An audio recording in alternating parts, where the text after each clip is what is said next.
Happy Victory Monday, ladies and gentlemen. Not only is it a Victory Monday in Cleveland, Ohio, ladies and gentlemen, Black Monday is officially here, and Kevin Stefanski has been fired.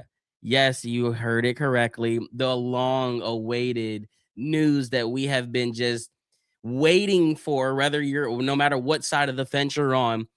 It is out of the box. The Cleveland Browns have moved on from their 6-year coach in Kevin Stefanski, and there were reports out earlier talking about, Andrew Berry and them aren't tied to the hip. Well, Jimmy Haslam came out and said that Andrew Berry is going to spearhead this head coaching job.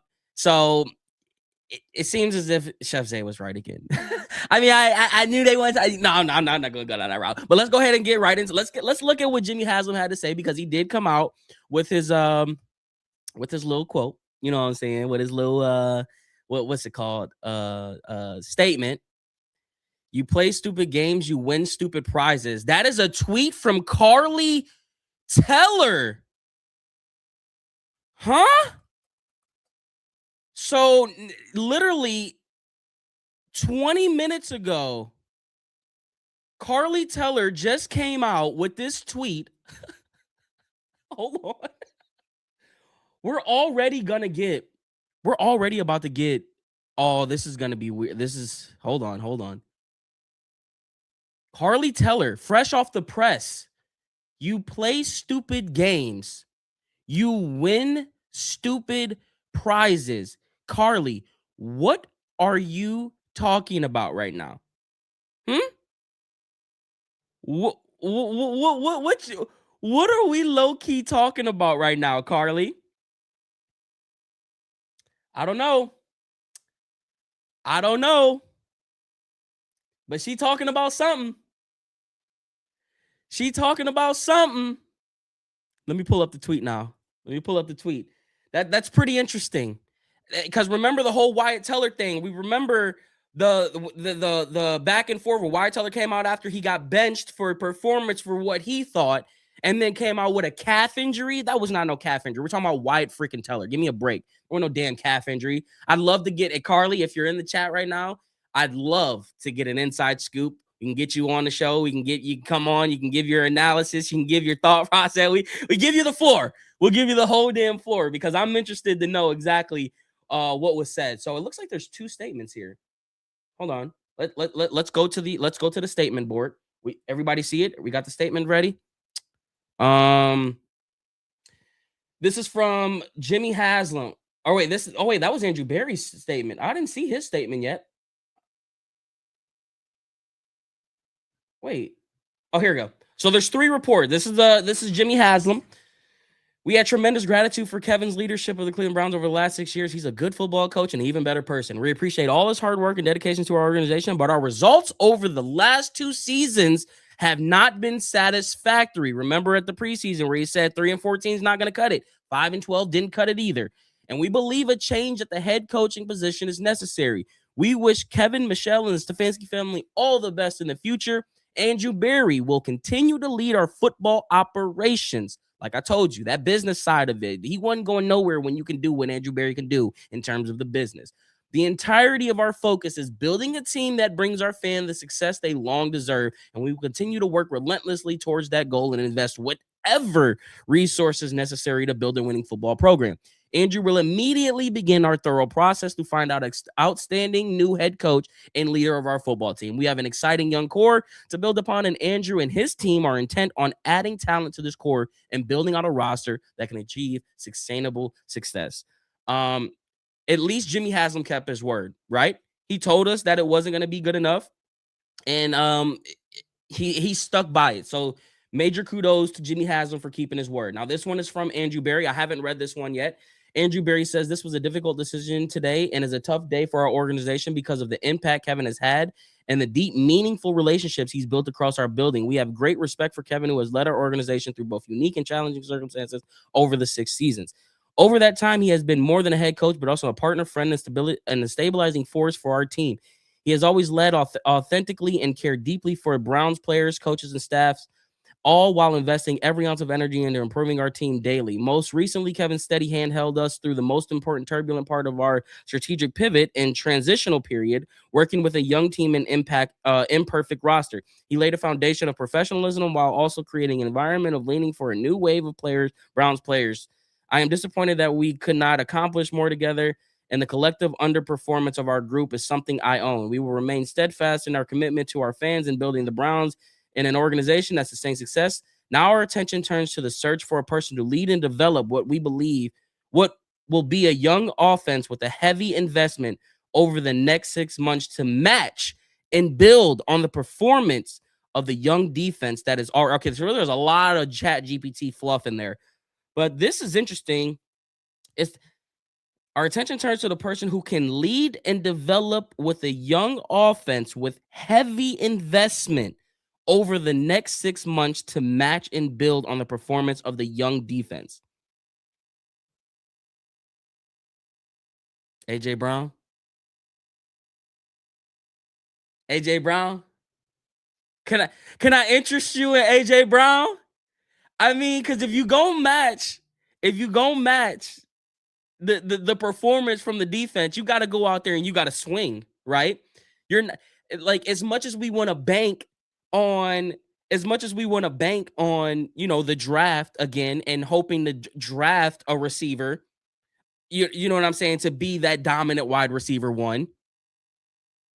Why not swing for the fences? So there's not many receivers in the wide receiver or in the free agency pool this year, I don't believe. But we know how Andrew Berry like to go trade for them receivers. I said at the end of the broadcast yesterday, do I think they're gonna swing for the fences like they did with Deshaun Watson? No. But I do think they're gonna swing. I don't think they're gonna choke up on the bat this year and just try to get a base hit. I do think they'll have to swing because of Myles Garrett. Because if they want to keep Myles Garrett, you're gonna have to swing. So there should be something interesting. I see you guys keep saying prime time. I'm not gonna I think we need to take what Shador Sanders said yesterday, and we need to actually read into that, and we need to go deeper into that because there was something off. We know Sanders was prime was going through the health stuff. Um, we don't know anything. I'm not trying to speculate and say there's something wrong with Deion Sanders' health. But when your quarterback comes out and said that this whole week mentally, he just wasn't there. He had players come up to him at halftime. Quashawn Judkins visited him 3 days ago to speak life in him. There's something going on behind closed doors. Um, I think Prime, and I believe Prime just got re-extended in Colorado through 2029. He's not going anywhere. We do have one more. I think Kevin Stefanski's message. After 6 seasons as the head coach of the Cleveland Browns, I leave with an immense sense of gratitude. When I arrived in January 2020, the organization in this community and Browns fans embraced me and my family with open arms. I can't express properly in words how good we have been treated. A sincere thank you to everyone who I've been blessed to work with over these 6 seasons. I'd like to especially thank my coaching staff and the players who did everything that was asked of them. They fought through injury and adversity while putting team first. I wish you all nothing but success. There's your coach. So it's time. It's time now to see where this direction is heading. I think that the Browns are going to hire someone to aid with what's his name? Andrew Berry. If I had to think, I think the Falcons are looking for someone to aid in their football operations, that firm I saw as well. I think that Andrew Berry is going to continue to work this. No, matter of fact, let me go back to the Jimmy Haslam. Let me go back to the Jimmy Haslam thing here because we got to remember,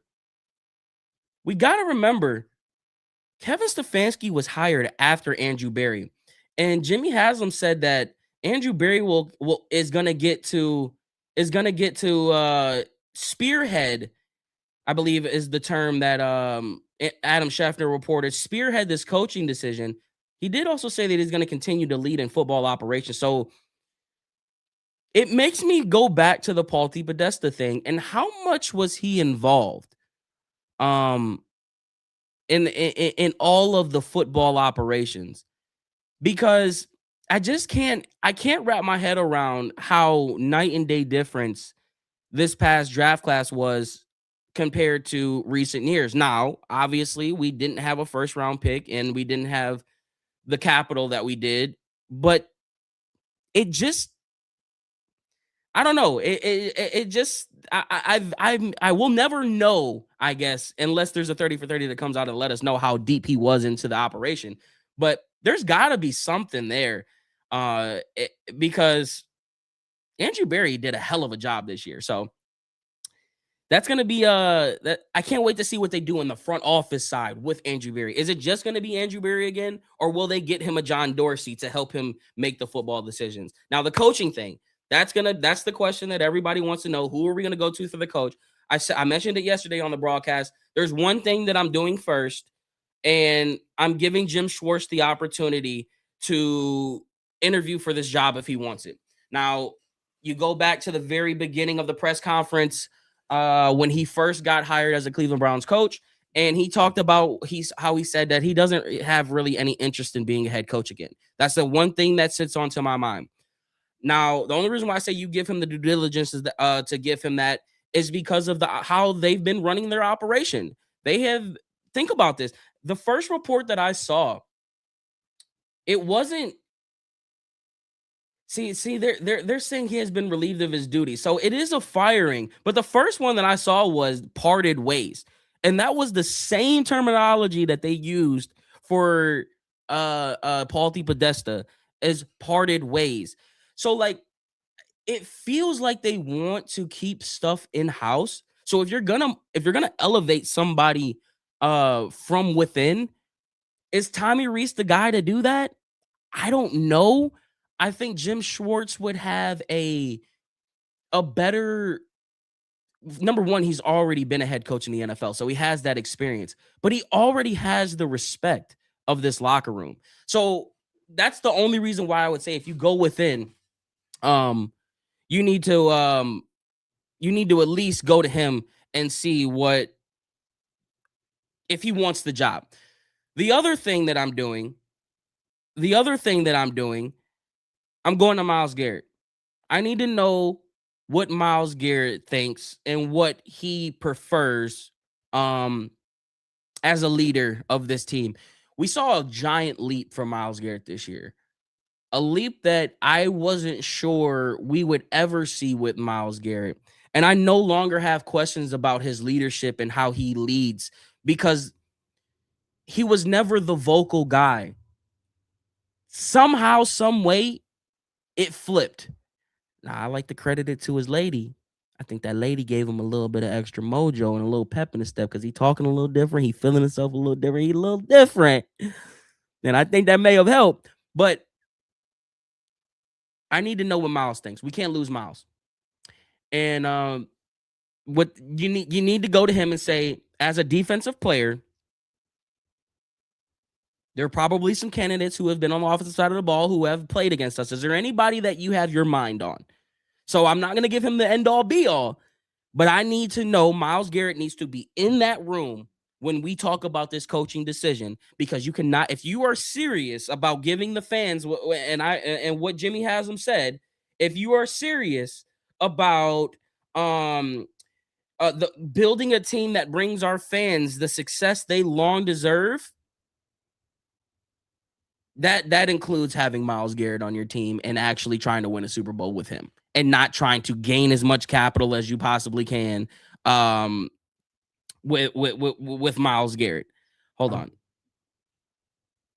Hold on. My fault, y'all.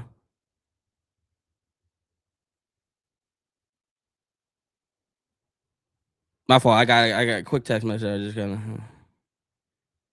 quick text message chat. I lost my train of thought too.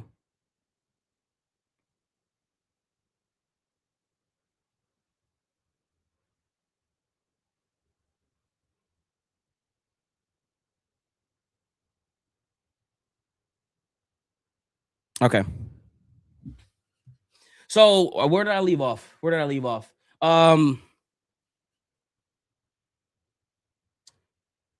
I'm not sure why you all ever questioned not his leadership. It was the vocal, it was the type of leader. Miles was a leader by example. Miles was a leader because he's the most dominant player. But Miles' leadership elevated this year to another level, to a level that I was like, there's just some people that have it and some people that don't. He somehow found it. No real coach wants to go to the Brown circus. That's where I beg to differ. See, a lot of this is the term that I'm not cool with, because everybody keeps saying that the Browns situation, who would want to come into this Brown situation and da da da da da. The Browns are primed. The Browns have such a unique. If you can take away the stigma behind the Cleveland Browns and you put a blank, if you put situations in front of the table with no names attached to it, so you had 32 teams across the NFL. You obviously have the top tier teams, so you'll take those ones out. If you have all of the teams on the board that have coaching candidates available with no names attached to it, the Browns have one of the best situations that you could come into. Again, you have to take the stigma away, but you have 2 first-round picks this year. You have a top second-round pick next year. You have 5 rookies who you reestablished your foundation with. You have the greatest pass rusher to ever play the game of football. You have a lockdown cornerback who's still under contract. You have your safety who's still under contract. You have a running back who looks like he could be a top 10 running back, top 7 running back in the league. You have a tight end 1 that is going to be a top 3 tight end in the league.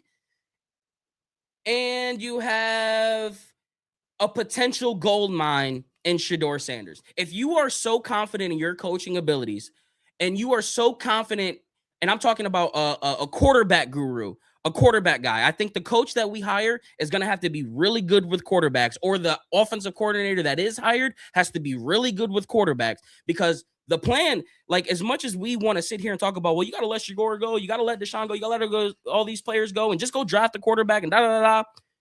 I'm telling you now, Deshaun Watson and Shedeur Sanders are going to be QB1 and QB2 on this team. However they want to flip it, Deshaun will be in the mix somewhere.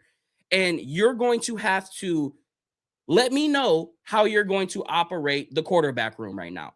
Rightfully, whether we like it or not. I know that's not what people are going to want to hear. I know people are tired of hearing Deshaun Watson. I know there's a big crowd that is tired of hearing about Shedeur Sanders. That's just what it is. So this coach is going to have to come in here and say, what's your plan for 12? What's your plan for 4? Can you elevate 4 to the next level? Can you here's some of the things that he needs to work on. Can you elevate this? It has to be. So that's why I as much as that Brian Flores name keeps popping in, I if Jim Schwartz is going to remain on this defense, do you want a defensive mind being on the offensive side of the ball? Or being the head coach? That's my only problem with this. I think they're trying to make the defense like a juggernaut, which is fine. But at some point, you're going to have to tackle this offense. And this last statement right here, where he said, "We are exciting young core to build upon Andrew Brady's team and intend on adding talent to this core, building roster." Right? Or where he talked about adding to the whole offense thing. Oh, that was Andrew Berry's comments, where he says to match and build on the performance of the young defense that is already playing at an elite level. That tells me that they get the picture. They get the picture. And I think that means that they know they have to go do something on the offensive side of the ball this year. So who do I think they're going to get at coach? I really don't know.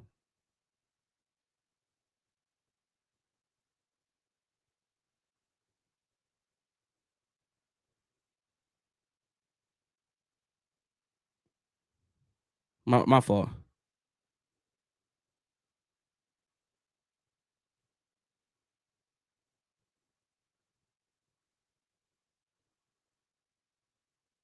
Oh, I'm sorry. House stuff. I gotta get my. I got house stuff that I was over here worrying about.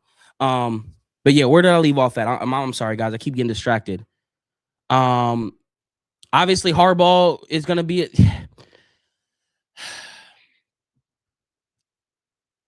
All right, let me try to. What do I want in a coach? We're gonna talk about Chef for a second. What do I want in a coach? I think the number one tangible that I want in my head coach, I need.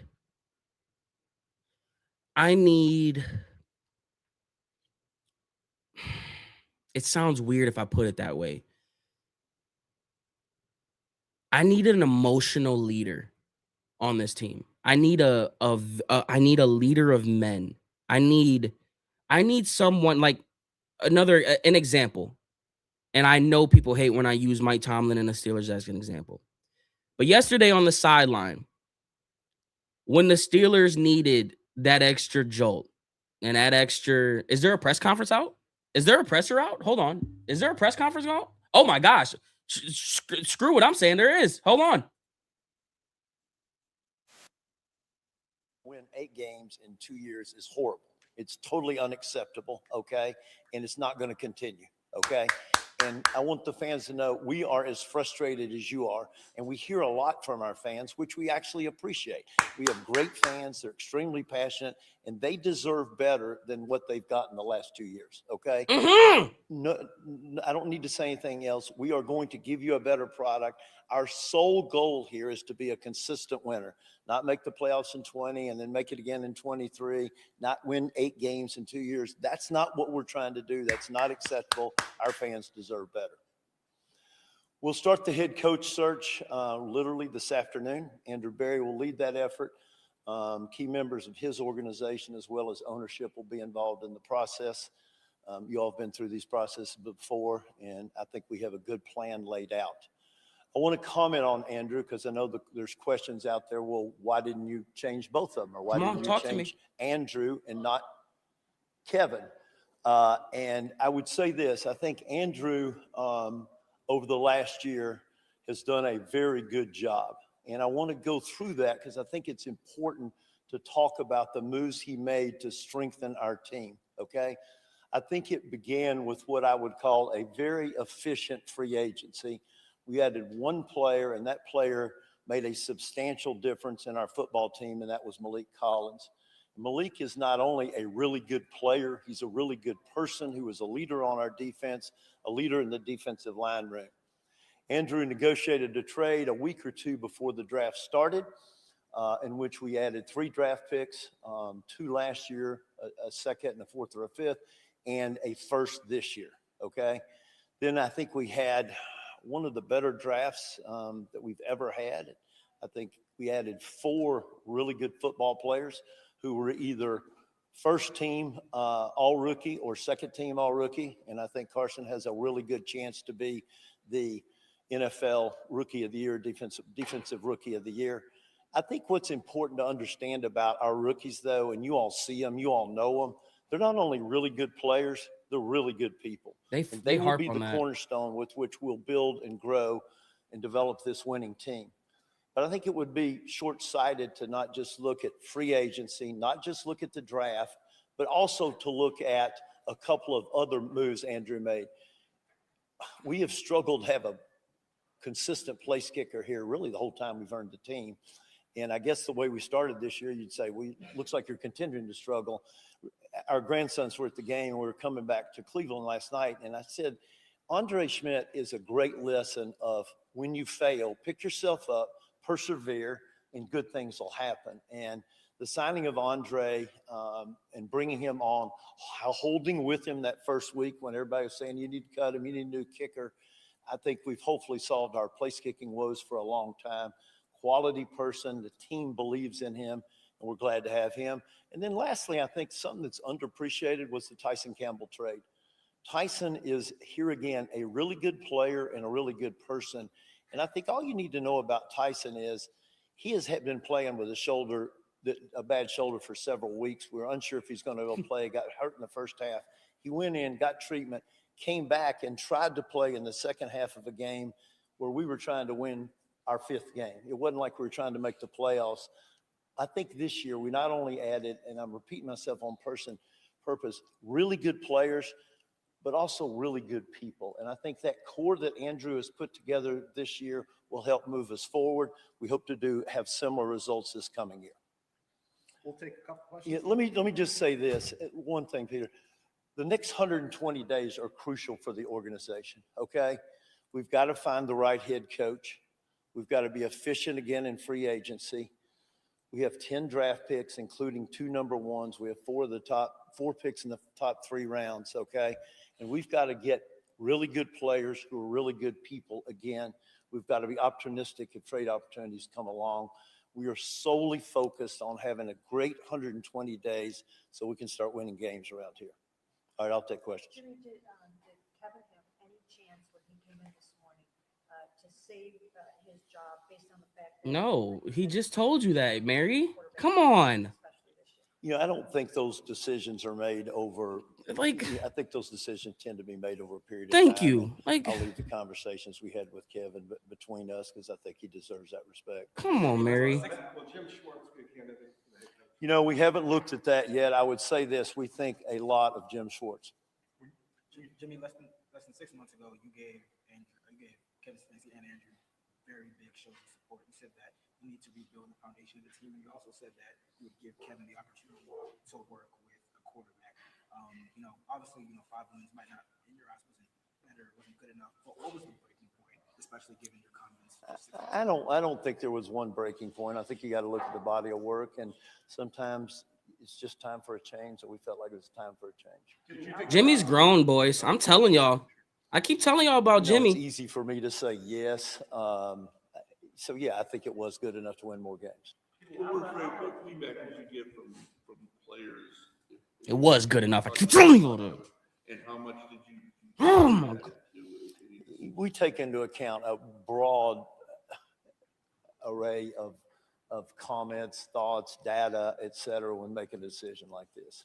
How much do you think, to use your words, the swing and miss on Deshaun Watson affected Kevin's ability to win, and the way the offensive line and wide receivers were sort of effective over the last 6 years? I mean, I don't think we need to cover it again. I mean, I said it, when you trade for a player and you give up 3 number ones and 2 number 3s, that really depletes your ability to raise the roster. So did it have impact? Yes. Jimmy, do you think the alignment between Barry and Stefanski suffered this year? No. He didn't know if you were trading Joe Flacco. How does that happen? Let me say this, and some of you said this is a dysfunctional building. I take huge exception to that. The 2 of them work just like this, okay? And they talk all the time. Their offices are basically next door to each other. I mean, is there tension in the building? Of course. I mean, this is a hard business, and there's lots of stuff going on. The 2 of them work together extremely well, extremely well. Why would the head coach be surprised that it started? I can't comment on that one thing, Tony, but if anybody says this is dysfunctional or those 2 of them did not work well, that's dead wrong. I do agree with that. Well, let's see what happens over the next 120 days, okay? There are a lot of examples of teams going from last to first in the How many times have I said that, Do I Chad? think we have the core of a team? Yes. Do we have work? Yes, to I do to read chat. What are you rebuild the talking roster? about? Absolutely. We're watching a press conference, Philly. Come on, man. Come on. We're watching the press. I'm not going to get into specifics. We have a lot of work to do on the roster, particularly on the offensive side of the roster. Thank you. Please do the right thing this year. Please. Good. I think it's a really good question. The leadership required out of a head coach in the NFL, it's one of the tougher leadership jobs I've ever seen. So they've got to be a good leader. I think they've got to be. What was the smart first in word out terms my of mouth, IQ, Chad? EQ and football acumen. And obviously they're going to bring expertise on one side of the ball. We do not have bias on whether they should be from the offense or the defense. And that's all he said was leader. What I keep telling, Thanks. can y'all get me in the office? Absolutely. Great coach. All right. Thanks, everybody. Can y'all get me in the office, Jimmy? Can y'all get me in the office, please? Did you ask about Shador? That's what I was going to ask.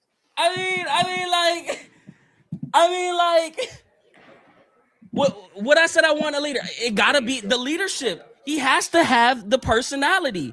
The leadership. That's when you're a head coach, that's why I'm telling you, like, When you're a head coach, I don't give a damn about the X's and O's stuff right now. That's why you hire your offensive coordinator and you hire your defensive coordinators.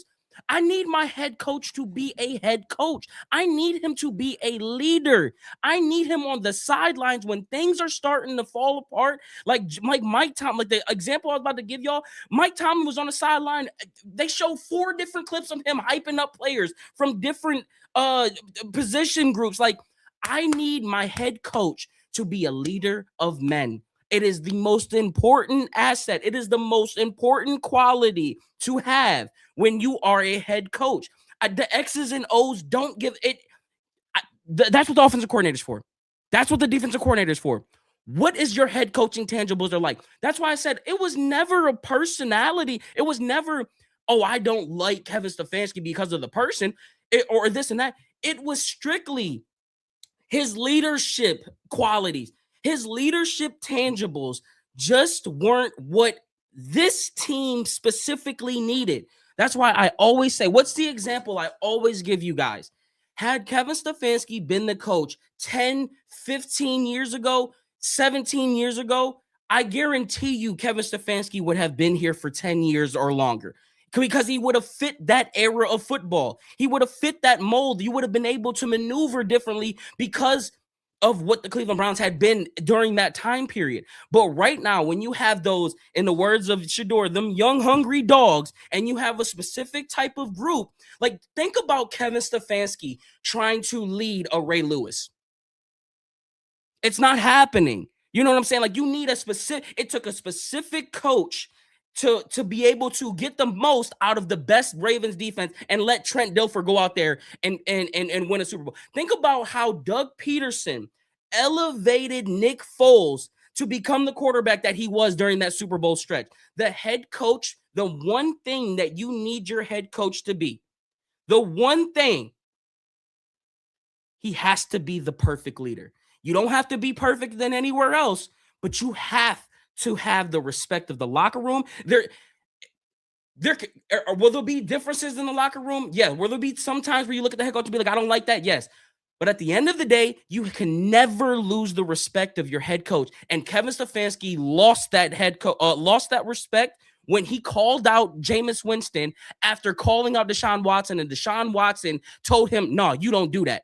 So, like, once you lost the respect of your locker room, it was done. That fracture would always be tied at your hip for the rest of your coaching life. That's when he lost the locker room, is when that Jameis Winston and that Deshaun Watson thing, where he, remember when he called out Jameis and the player, remember that little era? That's when he lost the locker room. There was no coming back from that. The writing, like he said, those decisions don't just happen overnight. The writing has been on the wall. They just had to see it through. So I need my coach.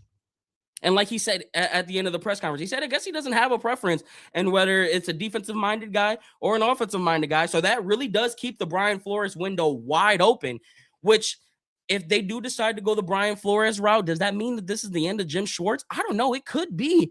But according to Jimmy Haslam, it wouldn't matter. So Brian Flores would have to bring in the right offensive mind, because Brian Flores would check the box of that leader. Now, again, it goes back to the Myles Garrett thing. Would Myles Garrett be okay with him being the leader? Because there were some reports talking about how Brian Flores, the way that he does coach, and some of the players didn't like it. And remember the whole Tua Tagovailoa comments where he said, imagine one guy telling you suck and all of this other stuff, and then another coach coming in telling you all of the great things about you. So there were some differences and some things that, Brian Flores has attached to him. But again, there are going to be coaches that how many people were all in on Liam Cohen? How many people were like, oh, at the halfway through the season mark, or the third, at the end of the season, were like, yeah, I want to go get Liam Cohen from the Tampa Bay Buccaneers, or I want to go get the Seattle coach. And like, there are going to be coaches that we don't know. There are going to be coaches that we have question marks on. I just need to know, what type of leader is he? That's all I want to know. So you ask me what type of coach I know, I'll know when I see him. I'll know when I listen. Like, you guys, like, I'm not trying to toot my own horn, chat, but have I been right on a lot of the stuff that I've been speculating about?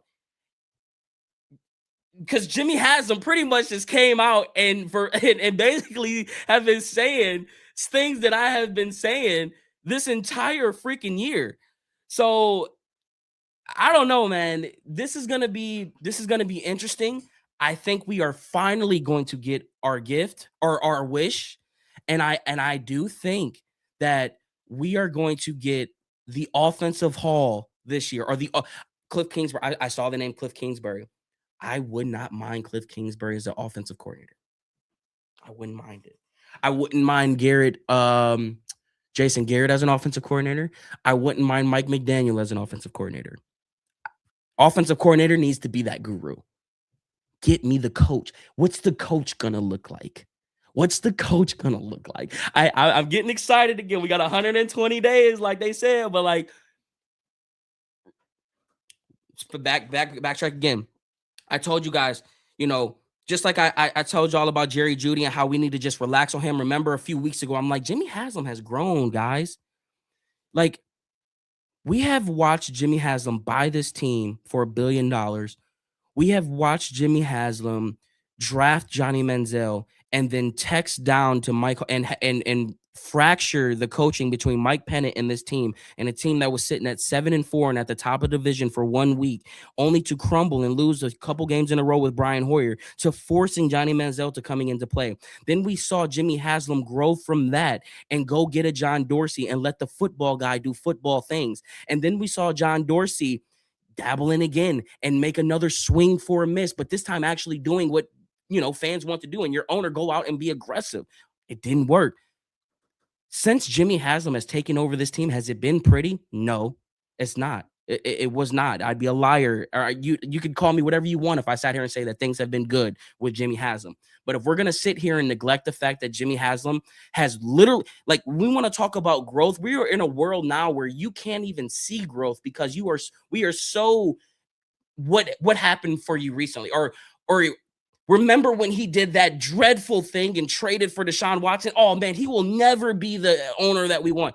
We can't even look past flaws. And it kind of ties into relationships. Think about how relationships are nowadays and why relationships don't last. It's because the first sign of turmoil, or the first time something doesn't go the way that you like with your significant other, you guys are ready to break that off and start over because it just wasn't right, or I'm not happy anymore. No one wants to see it through and go through those hard times that build up that special feeling that's like, man, I'm grateful for my partner. Jimmy Haslam is a perfect example of, it was fun at first. Yay, we got a new owner. Maybe things will go right. And then you start to see the kinks, and it's like, ooh, damn, maybe that pretty face I was looking at with Jimmy Haslam was all makeup. And ooh, maybe his personality ain't the best. But then it's like, you know what? You know the type of person that he is now. You know how he operates. What's on the other side of that? And on the other side of that has been accountability and has been growth. That is huge. That is big in an owner when we compare Jimmy Haslam to Jerry Jones, because Jerry Jones is still stuck in his ways. Jerry Jones is still playing GM and still playing puppet master. And while Jimmy Haslam may be doing that, he's doing it differently, and he's doing it because he's learned from his past mistakes. And I keep telling people this: if you think Jimmy Haslam doesn't want to win, go find me someone who invests $3 billion into a new stadium, or go find someone who invests in $1 billion into an organization that has been 4-12 for 20 years before you went and got them. You think Jimmy Haslam doesn't want to win? That's crazy talk. It just hasn't been pretty, which is why I keep telling you guys, Brook Park, we are going to see Tony Stark in that new and improved suit where he's got all of these other little Iron Mans floating around and all these extra gadgets. Like, I'm telling you, Jimmy Haslam is going to be a different breed when he has his stadium, his creation, his baby in Brook Park. He tried it, and that was Deshaun Watson. We're not going to see that type of try again until Brook Park. But I do think we will see him step up to this plate this year. They will be aggressive. The money's going to be forked out. That's where I'm interested to see. I want to know who exactly are they going to dish out this bread to, because they're going to dish out some type of money on that offensive side of the ball. And I don't know if they could. I don't know if it would be in the cards for them to find a way to reconstruct a contract with Malik Collins, because I think he's only got one more year on that deal. You have to bring him back. Devin Bush is another guy that needs to get paid.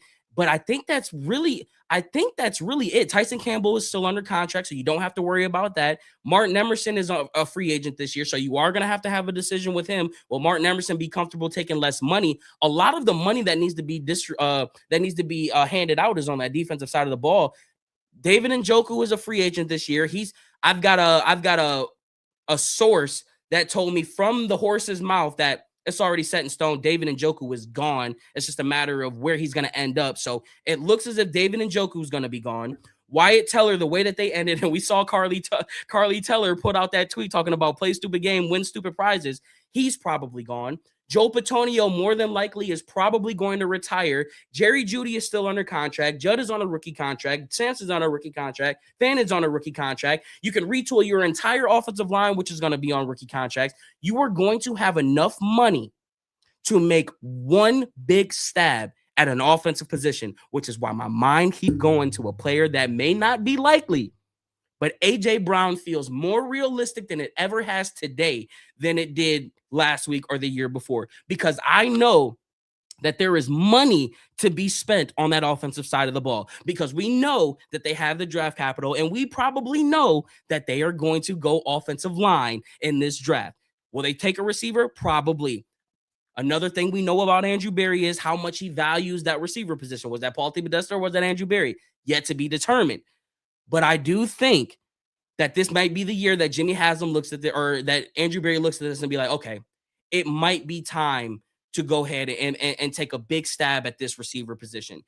Now, what other players could potentially be out there on the offensive side of the ball? We can pull up the free agency market real quick, but there aren't many receivers in the free agency pool that would be worthy of that type of bread. So that's why I keep going to the trade thing. So as we look at it here, let's go to the receivers first, because that's the most important position for us right now. Hello? Receiver. So Mike Evans. Mike Evans is not going to come from Tampa Bay to Cleveland. We can cancel him out. Christian Kirk, intriguing. Don't want it to be the wide receiver. We'll look at that Jerry Jeudy post as well, because that was interesting, and I wonder what he was talking about. Debo Samuel, I'm cool. Diami Brown, Tutu Atwell, Adam Thielen, Marquise Brown, Jawan Jennings. Like, look at these names, guys. Look at these names. There's no wide receiver one on this list. No dominant wide receiver one on this list. Malachi Corley is a free agent. I want to bring Malachi Corley back. I hope they can find a way to get him under contract. I think he's very valuable in what we like to do, even though we are going to have a whole new offense because Kevin Stefanski's gone. But I mean, running back, we're not going to dish out big bread to the running back position. I truly believe Rocket Sanders, I think you have your three-headed monster. I think Q, Samson, and Rocket, those are your three. You don't even need to go into the running back free agency pool. Quarterback, this will be an interesting one, because I do think that, like I keep telling y'all, Deshaun Watson and Shedeur Sanders are going to be on this roster at QB1 and QB2, or at least that's what the competition will start out like. Now, would there be a guy that they would be comfortable in bringing in? Can I put unrestricted free agents that they would be comfortable bringing in to bring this a competition? Now, the first name a lot of people are going to go to is Mac Jones. Mac Jones scares me, because if you're going to go get Mac Jones, you're going to have to pay for him. You're going to have to pay him more than what you would like. Another name that's going to pop up is Malik Willis. And Malik Willis is interesting. I think Malik Willis would be cheaper. I think he has the prove it thing on his shoulder, but the thing that's hindering it is he'd have a steep hill to get to when you talk about getting through the wall of Deshaun Watson and the wall of Shedeur Sanders. Malik Collins, would he start week 1? I don't know. You'd really be starting that season off with a Russian roulette, in my opinion. More so if you were going with Deshaun or Sanders, just because they've already been here. But other than that, I mean, none of these other quarterbacks on this free agency market is really, jumping out to me. Now, maybe a guy like Marcus Mariota, just a vet, just someone on that back end of the roster in case emergencies happen. I mean, it's been 2-3 years in a row. We've had 3-4 quarterbacks come into the fold. So, like, the odds say that we probably see 3 quarterbacks again. Law of averages beg to differ, but we're the Browns. So I could see a guy that wouldn't challenge the QB1. That's where I think the quarterback signing would be. That quarterback that they signed can't challenge the first 2 above them. And then if they draft a guy, like, that's still in the realm of possibilities. But and there is one other guy that we need to get. There is one other guy that the Browns should be. I said Devin Bush is priority number 1. Corey Bojorquez should probably be priority number 1. Right? Can we agree with that? Corey Bojorquez number 1, Devin Bush number 2. If you can find a way to reconstruct Malik contract number 3, am I missing? And then, actually, no, Martin Emerson. I think Martin Emerson is a very key piece here. I think if you can find a way to get Martin Emerson on a very team-friendly deal, I think it would probably look like that Malik Collins contract, 2 years, probably an option in that second year, probably some guaranteed money up front. Can you imagine the secondary?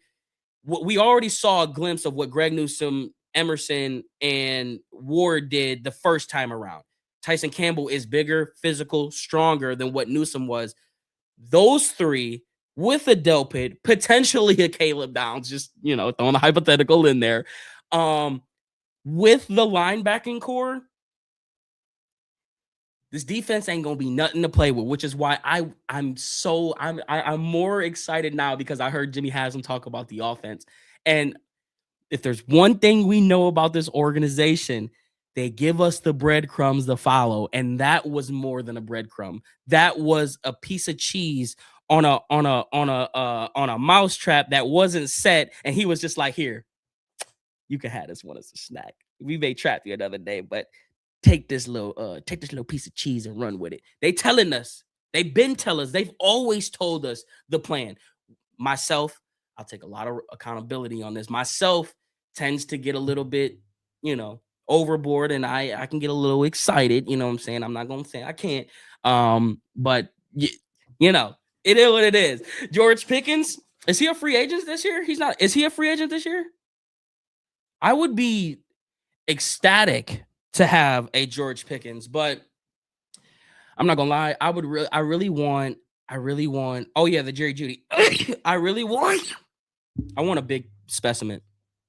I want a specimen at the receiver position.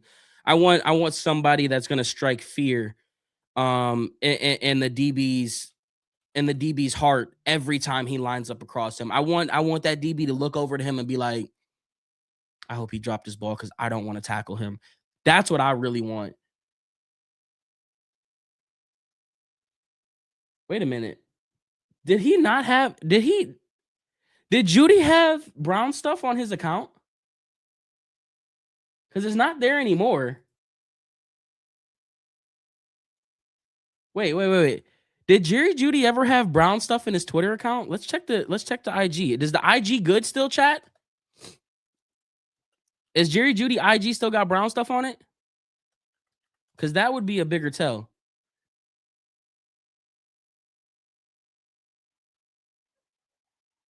Oh, wait, that's not it. Hold on, here it is. Okay, he still has Brown's pictures up there, but did he ever have anything in his bio or anything? I see a couple pictures of Browns, but no bios or anything. He said, "Y'all just don't know," and it's so funny to me. And this was at 4:46. What could that be about, guys? What do we think? What do we think? What are we thinking, chat? He gone. He know he gone. But no, it can't be just that simple. He's gone because he's under contract. He's not just gone. No, he's under contract. Now, could they trade him? Maybe. But He's under contract. He knew something was brewing. I just don't get, because I was trying to think of when I first read this. I was like, oh, I wonder if he's talking about. Oh, I wonder if it was because after the game, this was my thought. This was my thought. I think I remember now. After the game, there were a lot of people that were in the, okay, maybe Kevin can do one more year. And no, was that it? That doesn't make sense though. Y'all just don't know, and it's so funny to me. I'm trying to think, what could that be about? And did we see the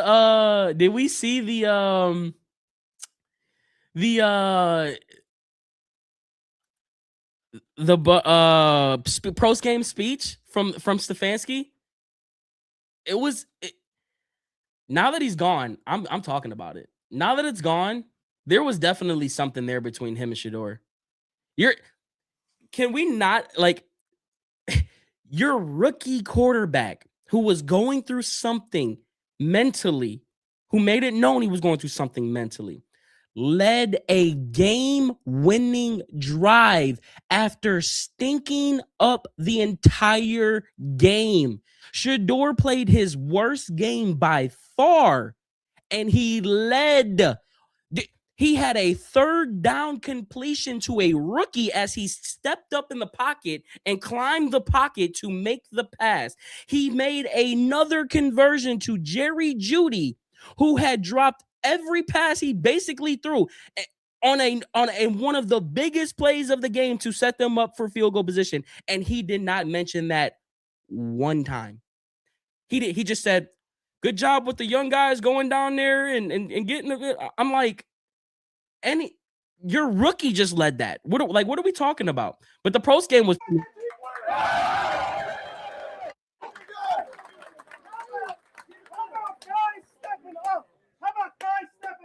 Guys out due to injury. Guys going out in the game due to injury. And we step up and we fight. I appreciate this team. I'm so proud of this team for the fight in this room. Guys, we needed everybody there.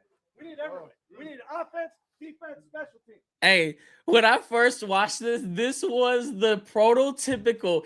Kevin Stefanski could not go out without giving us one last the one last signature Kevin Stefanski press conference. If you've seen this press conference, you can go back to any winning press conference before this year. If you've seen this one, you've seen them all. This was the epitome of Kevin Stefanski in his post-game pressers. Offense wasn't perfect, all right, wasn't perfect, but at the end, we had to come through for this football team, and we did move that ball. Well done. You see what I'm saying? Is this not a perfect time to say, we got a rookie leading us down? It was just like, this is your moment to give Shador a little bit of flowers. And he didn't do it, and that pisses. And we did move that ball. Well done. Wasn't perfect. All right, guys, we needed everybody there. We needed everybody. We needed offense, defense, special teams. Offense wasn't perfect. All right, wasn't perfect. But at the end, we had to come through for this football team, and we did move that ball. Well done. Don't you think that would be a moment to say, hey, defense, pretty good offense over there. You held to 18 points. Hey, defense, you scored 12 points on your own. Hold it. Special team. You cannot write this script better than this. Why would he get his flowers? He scored 6 points. Did you not just hear what I said? Blades, did you not just hear what I said? He stunk up the entire game. And when you were down and you needed your quarterback most, he drove down the field and set your team up to win a game-winning field goal. That doesn't happen if 12 doesn't make those throws. Do you comprehend? Do you get it? Okay, good. We got it. Thank you.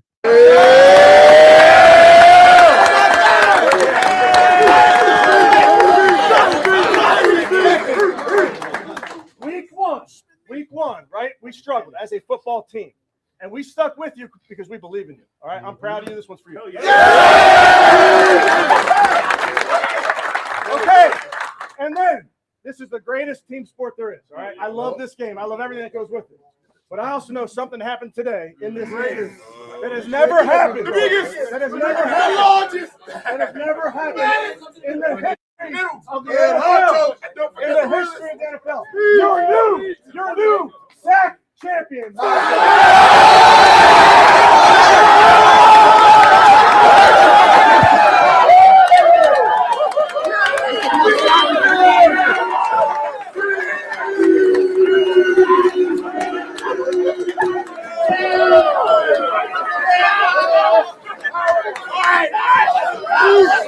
Greatest team game that's ever been invented. And I haven't had the pleasure of playing with a better team than this one right here. I'm so grateful to be alongside you guys in this season with a win. That's what it's all about. Team on 3, 1, 2, 3. You know, as us as Browns fans, you know, we don't know what it's like to have a special team, right? We've had flashes of it. We had the 2020 moment, right? We thought that team was special. They were special. We squandered that. So I won't say we won't have a special team. 2020 team was special. We had the 2023 year. That defense was special.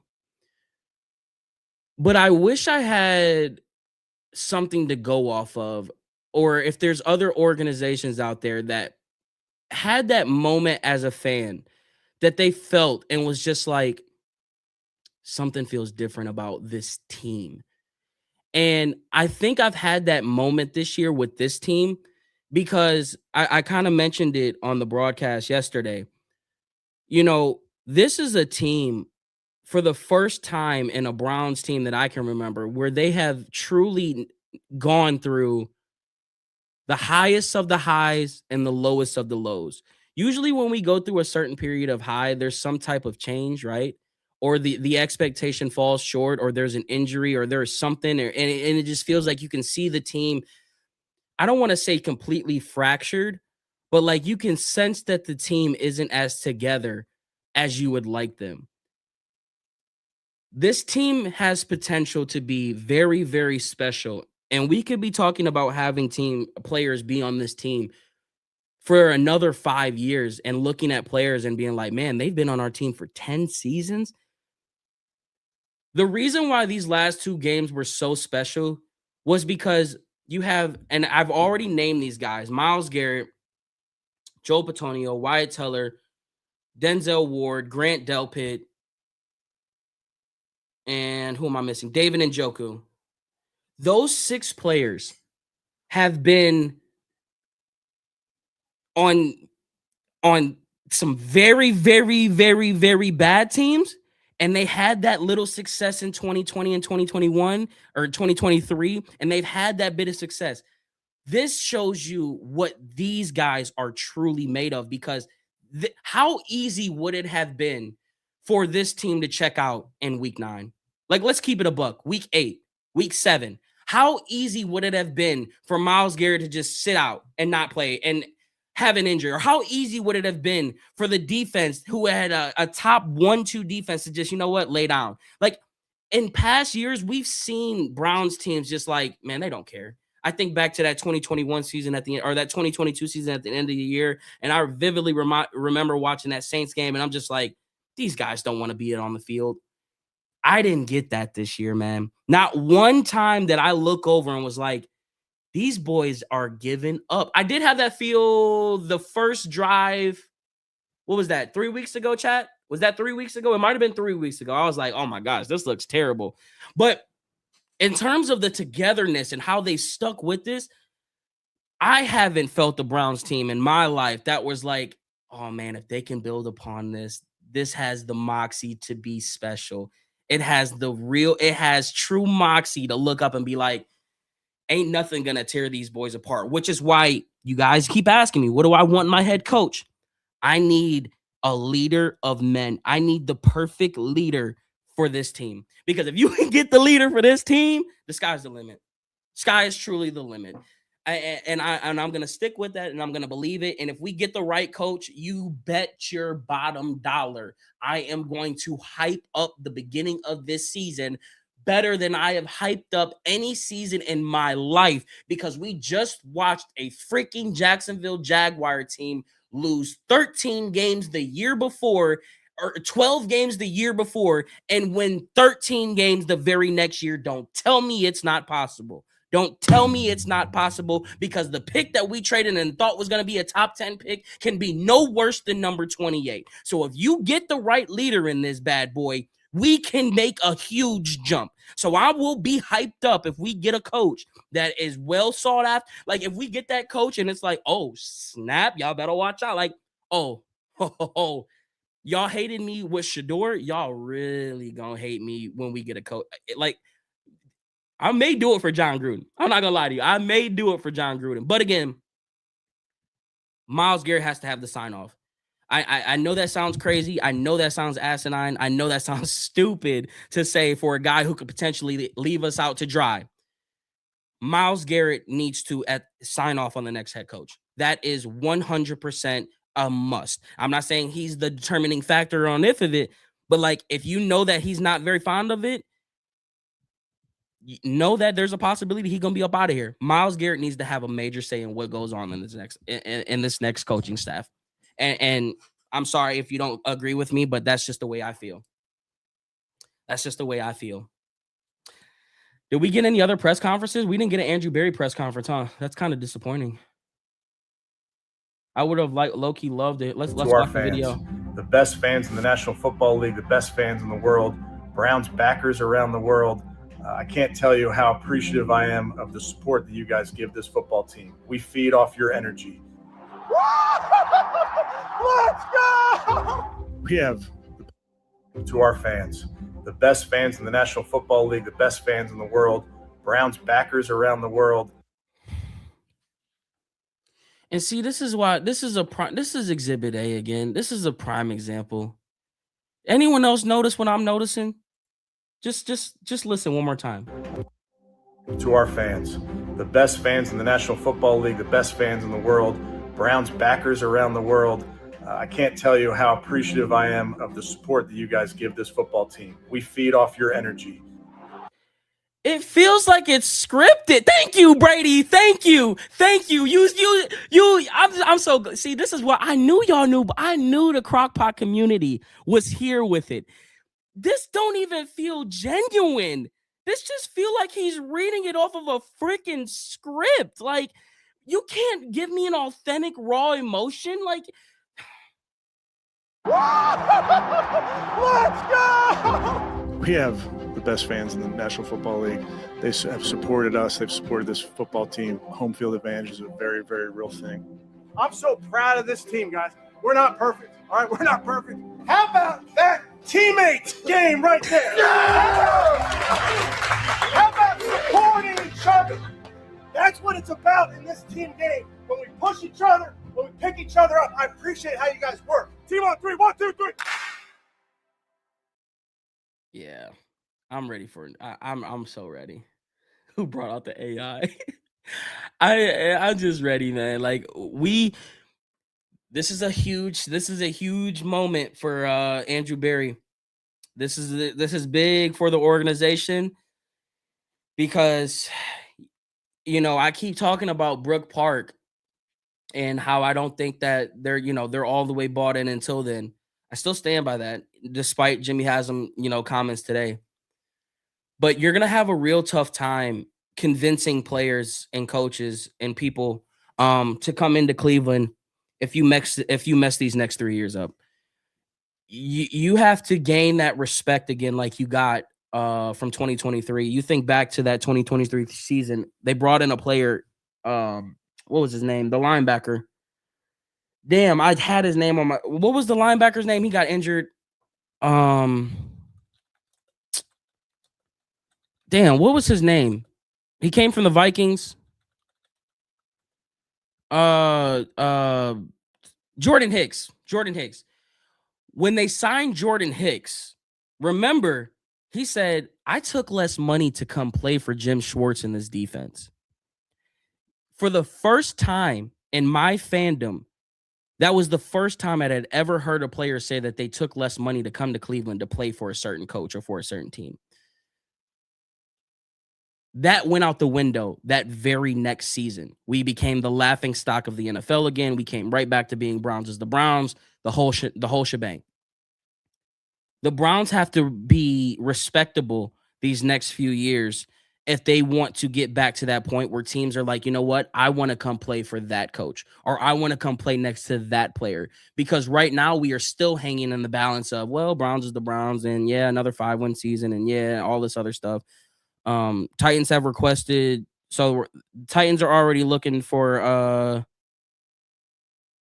DC, or have requested head coach interviews with Broncos, Vance Joseph, Colts defensive coordinator Lou, Steve Spagnuolo, and Matt Nagy. So nothing on the Browns yet.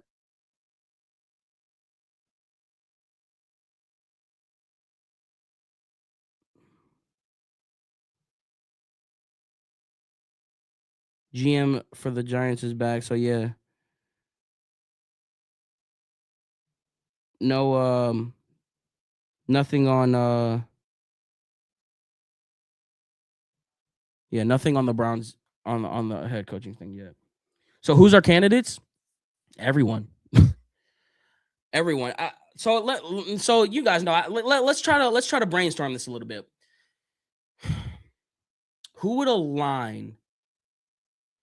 See, I think the coach. I gave my scenario yesterday for Mike McCarthy and why I think that he would make sense. The coach that has to come in here has to be, I don't want to say content, or he has to understand the assignment. And what I mean by that is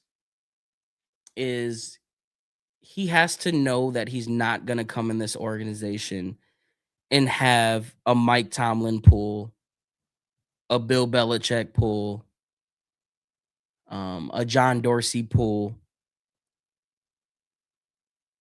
in a sense where he does have to follow a plan.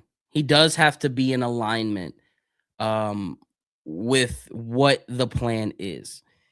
And I still think the plan is Brook Park. And I think if you get lucky along the way, then that's just the cherry on top. But it scares me because we always talk about how we let Mike Vrabel go out, and if Mike Tomlin were to get fired, if he gets bounced in the first round, would he fit? Like, guys like that, I don't think would be okay with being hindered. You know what I mean? Or not being the head coach. You know what I'm saying? Like, and Mike McCarthy was with a guy who mirrors Jimmy Haslam and has been in an organization where he has to walk that dotted line. So I think the coach is going to have to know how to play the game and know how to play Jimmy Haslam's game. And if you weren't content with playing Jimmy Haslam's game, that's why I keep telling y'all, that's why Kevin Stefanski worked out so well. Like, I don't think they really wanted to let Kevin Stefanski go because he fit that mold so well. The only problem is he didn't win games. Like, and when you come out on record saying that 3 wins isn't going to cut it, and then you come out and win 5 games the next season, you kind of got to hold steadfast to what you said earlier. So I just think that the next coach is going to have to, he's going to have to know how to play the game really well. And and I know that's kind of like a corny way to put it because I don't really know how to put it into words, but it's going to take a special type of coach to come here, which is why I think it takes a special type of quarterback to come in here, which is why I'm not sold on Mendoza. I'm just not. Promote Schwartz and bring Raheem Morrison as a DC, Kingsbury or McDaniels as OC. Like I told you guys, I would not be opposed to McDaniels as an OC. Only thing that I would want to know with McDaniel is, does he have something else other than the offense that was ran in Miami? Because Miami's offense was very, very task on time. If you're on task here, the ball will be here at this specific time. I don't want to deal with everything has to be right for it to work scenario again, because that's what we've been dealing with for the past 6 years. When everything's going right, Kevin Stefanski is it, right? But when everything's not going right, you saw what it was. And I don't want to deal with that again. Thoughts on getting Deion Sanders the coach? He just got extended through 2029. He's not going anywhere. Browns need to get O-line. Yes, we need that. Dude is a full-time hater working overtime. Somebody's hating in chat. Some people who knows how to play chess and not checkers. Exactly. Daniel's energy is perfect for the Browns. Yes, Daniel's energy has the swag for the Browns. No questions asked. Getting ready for Coach Prime. You guys are going to be highly disappointed when he's not our coach. He's not going to be our coach this year, guys. He's signed through but hey, yeah, I keep telling y'all Brook Park. He's signed through 2029. If Shador, that'll be about the time when Shador's contract ends. It would make perfect a lot. If Shador found a way to be the quarterback, right? That second contract would come right at the time when Deion Sanders' contract in Colorado ends. Then Brook Park comes in. That's why I'm saying, like, these next 3 years are so important to the future of this organization. They have to do this thing right, or it's going to be a nightmare going into Brook Park, and they can't afford for it to be a nightmare going into Brook Park when they are going to raise the prices of everything. Like, you know how many diehard fans who have been season ticket holders for 20, 30 plus years who are not going to have season tickets anymore because they simply are just priced out when they move to Brook Park? Like, they have to nail these next 3 years out of the park and be respectable. Like, I think the floor now is respectable, because I don't think we're respectable right now. I really don't. I think you have respectable players. I think what they did this year is respectable in terms of Carson Schlesinger and Mason Graham and Tyson Campbell, Malik Collins, and all the additions that they had. But in terms of Cleveland Browns, the organization, I don't think that we're respected yet like we were at the end of 2023. We were respected after that 2023 season. And I think you guys felt that because there were teams. I mean, just think about the fans from the AFC North, right? Besides the few hecklers and the full-time trolls that say, oh, well, they'll be back to poverty the next season. Think about the respect that we were garnishing throughout the league after that 2023 season. So we have to, every single year at the end of the year, it's like, does the league respect us? Yes or no? And I think that needs to be their standard, their pedestal moving forward. Because if you lose the respect going into Brook Park, good luck convincing a coach, good luck convincing a franchise quarterback, good luck trying to do the things that you want to do. Because why would I? It's just the Browns are the Browns, right? Who would you want to pay more to see this? What do you mean? Zay for head coach. I mean, some slight. But that I we had to come on live. I don't really have much more to say. I'll read through some more of these comments real quick before we get up out of here. Go watch those Gruden Raider Hard videos. This is what the team needs. I'm a fan of Gruden. I'm a fan. Did anyone see if Cam Robinson packed his bag with Stefanski? Great question. There's no way he's back next year. Stefanski might take his whole staff with him. No, Jim Schwartz isn't leaving. You think Jim Schwartz is willingly leaving Myles Garrett unless it's for a job that's better? You're crazy. Now that the head coach is fired, you can draft 5 more quarterbacks. Okay. Gruden has that dog in him. I meant for ticket prices to go up. Who would you want to pay more to see this? To see? React to the question again. We should also fire Bubba. Yeah, he's probably gone too. So what are you giving up to get AJ Brown? I'm perfectly fine with giving up the Jaguars' first round pick and a third or whatever. I'm sure it would be something around that. What was the George Pickens trade? See, that's the thing about these receivers. They always fluctuate in what the compensation would be. George Pickens, he wasn't even a first. He was a 2026 third and a 2027 fifth. Obviously, his situation is a little bit different. He wasn't under contract the way that AJ Brown is. Matter of fact, we could pull up AJ Brown's, because he just got an extension, but he's got a lot of guaranteed money, and he's signed through 2029. So it all aligns up with the Brook Park thing. I would be perfectly fine with giving up that first round pick. If it took just the first round pick, sign me up. I couldn't make the deal quick enough. And I just think if you add AJ Brown to the fold, it's going to cause nightmares for teams because now you're going to have to decide how you're going to cover Harold Fannin and how are you going to stack the box for Q? And oh, by the way, you got AJ Brown out there wide. And oh, by the way, you got Isaiah Bond taking the top off of the defenses. I mean, like AJ Brown would blossom this offense. And it's crazy to say that because of his attitude that he brings, but like just his presence alone would be more than enough to what I said earlier, strike fear into the opposing cornerback's eyes.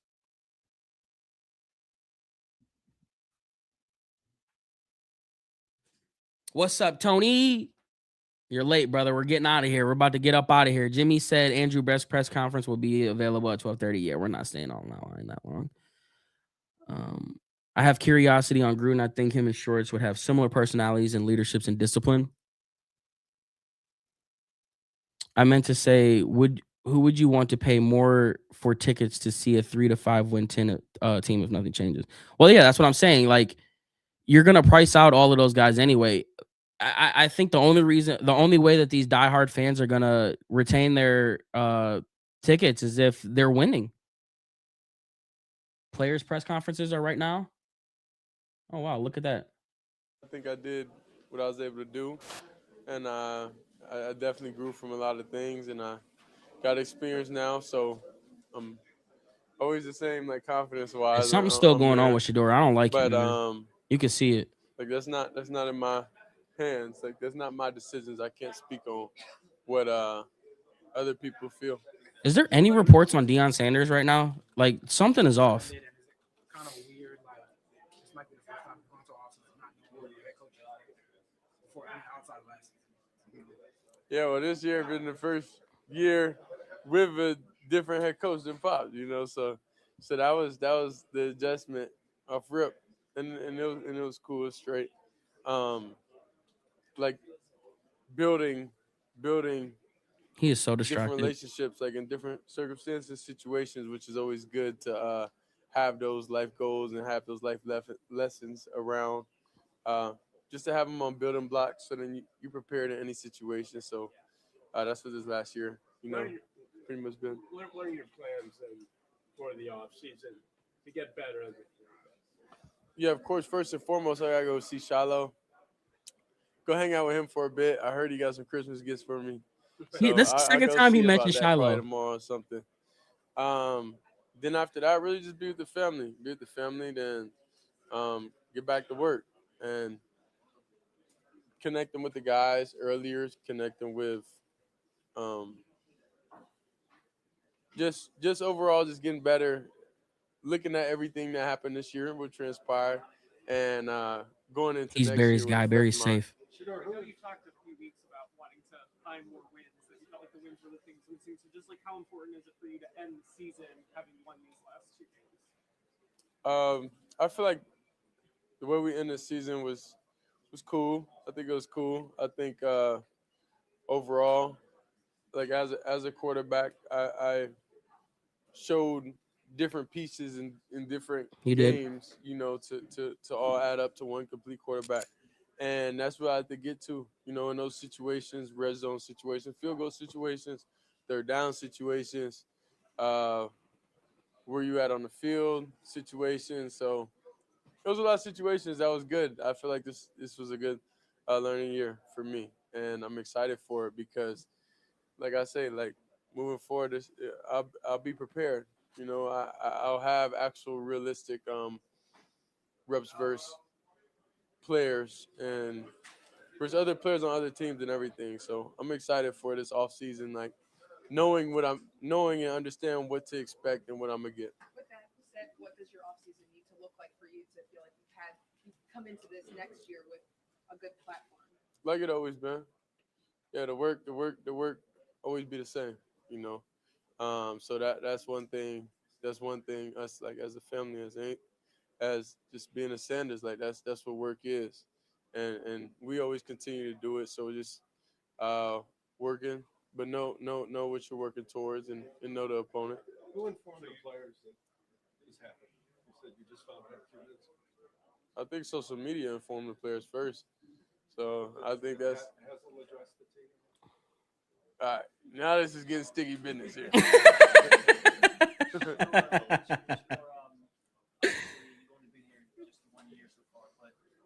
this team goes into a coaching search, what do you think is needed in the next leader of this team to sort of get this on right? I can just focus on me.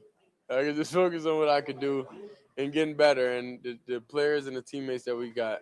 When it comes to those grown up decisions, that's not me. You're gonna take two more.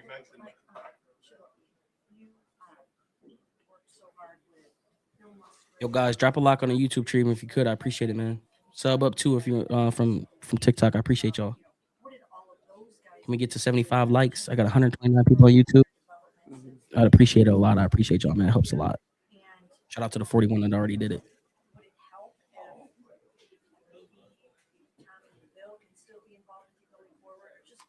See, now you try to get me in sticky business. I can't make decisions on the coach and who's coming, who's not. Yeah.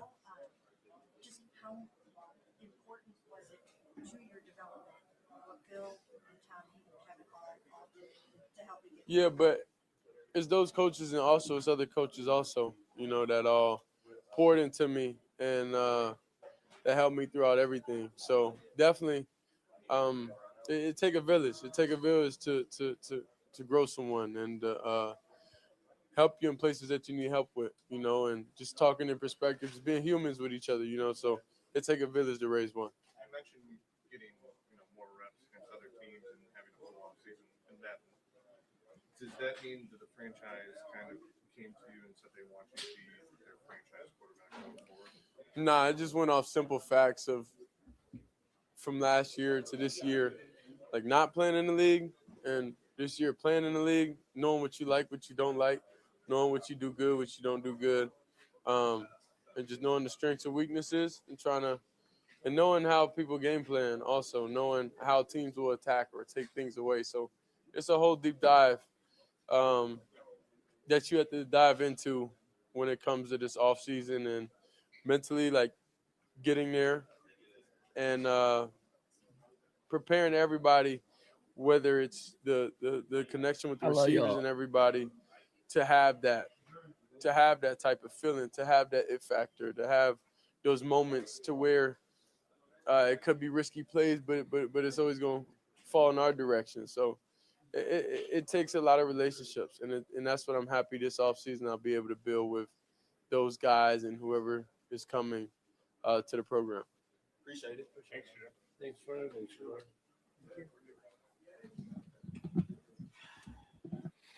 Yeah, there's something wrong with Shador. There is something going on, and that's the second time he mentioned Shiloh. Has Shiloh posted on YouTube? Let me check that out real quick. Has Shiloh posted any videos on YouTube? No. Because I know he's been big on the 4 days ago was his last video. Better. What is going? No, 9 days ago. 9 days ago was his last video. I am puzzled, man. I sensed it though. Remember, I mentioned it during the game.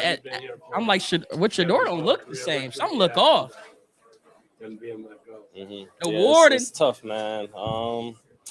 This is a hard time. Coach, he's a great coach. Like I said before, nothing's changed. He's still a great coach. I think the biggest thing that we all got to take accountability for is that we haven't had the season that we all set out to do, and so I mean things are going to change, and that's just what the NFL is and what's going to happen with it. But I'm wishing him the best. Like I said, he's a great coach. I know he's going to go on and continue to do great things wherever he goes next. And but the main focus is us changing the Cleveland Browns organization, while I'm still here, and is winning. So whatever we got to do to get on to the winning track, that's what we're going to do. With how well the defense has played over the last 3 years, I guess just how much would you like to see Jim continue here in some capacity? You talked to Jimmy Haslam, whether it's interviewing for that head coaching job or for keeping this defensive system in place. Yeah, that's a great question. Me personally, I have so much love and respect for Coach Schwartz.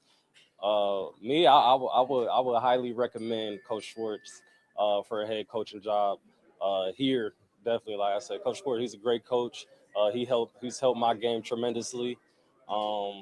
Puts us in great position, great leader, and I can't say enough great things about him. But I think he's a guy that when you who you want in a coach and somebody to lead a team, and yeah, I know he's the guy. He's a great guy. He's the guy. They tell you without telling you now. They tell you, listen. They telling you. They ain't never said it about Kevin. I'm just saying. Let's see. To be clear, honestly, I think that we need like assertiveness, honestly. Like just holding people accountable, holding guys accountable. Like I said, nobody played great. Defense didn't play great all year. I mean, we played well, but we just didn't play complimentary football. But even just holding offensive guys to a higher standard and making sure that guys are doing what they're supposed to do, and just holding guys accountable when they're not. So I think just someone that's gonna hold people accountable and hold people to a high standard. Denzel, when Kevin addressed the team this morning, was his move like? Say it again. When Kevin addressed you guys going away, goodbye. Yeah. What's his move? Yeah, I think he's just very grateful. He's just coming and saying how grateful and appreciative he has been coaching us. And, I was glad to be able to see him again and talk to him. And he talked to the entire team. But he's just very grateful and for the time that he's been here with everybody. Was it emotional on his part? Emotional on what aspect? Was he upset? No, I didn't get upset feeling. I didn't get that. Denzel, when we talked to Jimmy Haslam this morning, he said that you'd expect an owner to say 8 wins in 2 years doesn't cut it. But he also said that he felt like the team was good enough to win more than 8 games. 2 parts. 1, do you agree with that?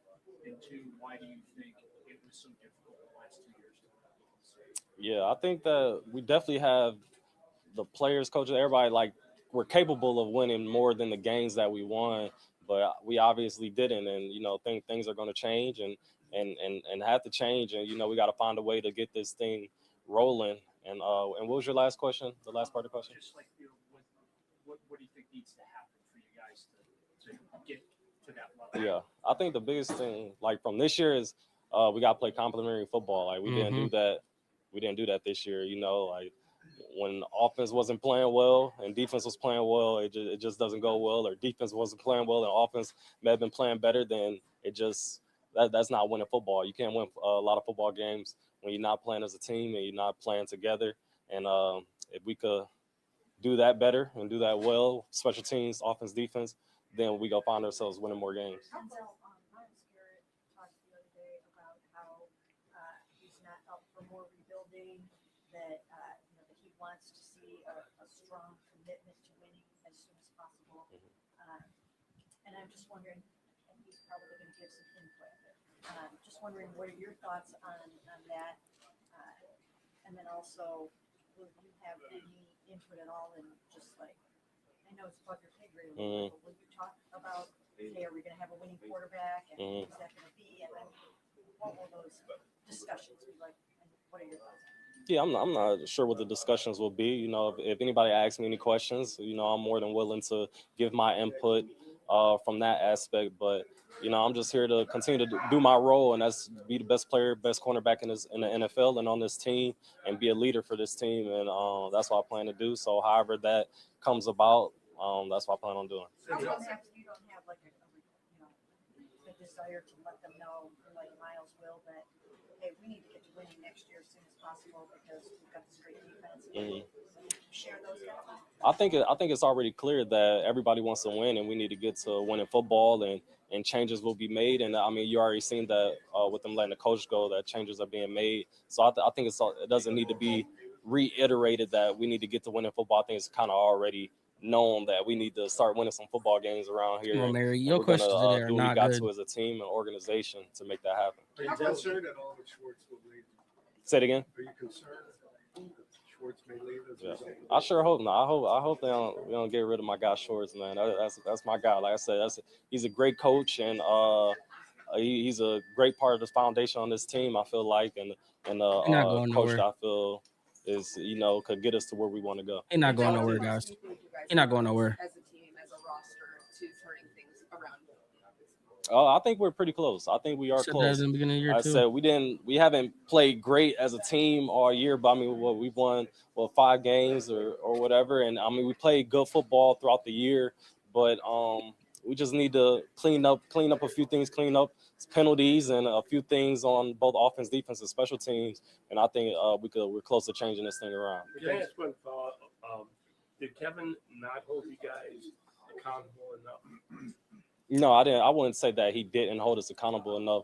I think I'm just saying that what we need in a coach, that's just what I think that we need. I'm not saying he didn't do that. I'm just saying for a future coach to come in, I think we need somebody that's going to hold us, everybody accountable and hold us to a Hey, high I'll standard. hold y'all accountable. I took a fraction of the pay too. Say it one more time, sorry. Have you talked to teammates about the possibility of Jim Schwartz as head coach? And do you think it's a popular opinion what you're saying about him in this locker room? I believe so, but ultimately it's not my decision. I'm not the one that signs the checks and does all these things. I just give my input, and you could take it or leave it. But like I said, I got much respect for Coach Schwartz. Is the neck okay? Yeah, I'm good. I'm good. God called me good in the game, but no, I'm good though. Feeling a little sore, but yeah, I'm all right. Yeah, nothing crazy. The last 3 games, you guys went to Chicago, obviously it was freezing cold, but like the last 3 games, close call against Buffalo, you beat Pittsburgh, you beat Cincinnati.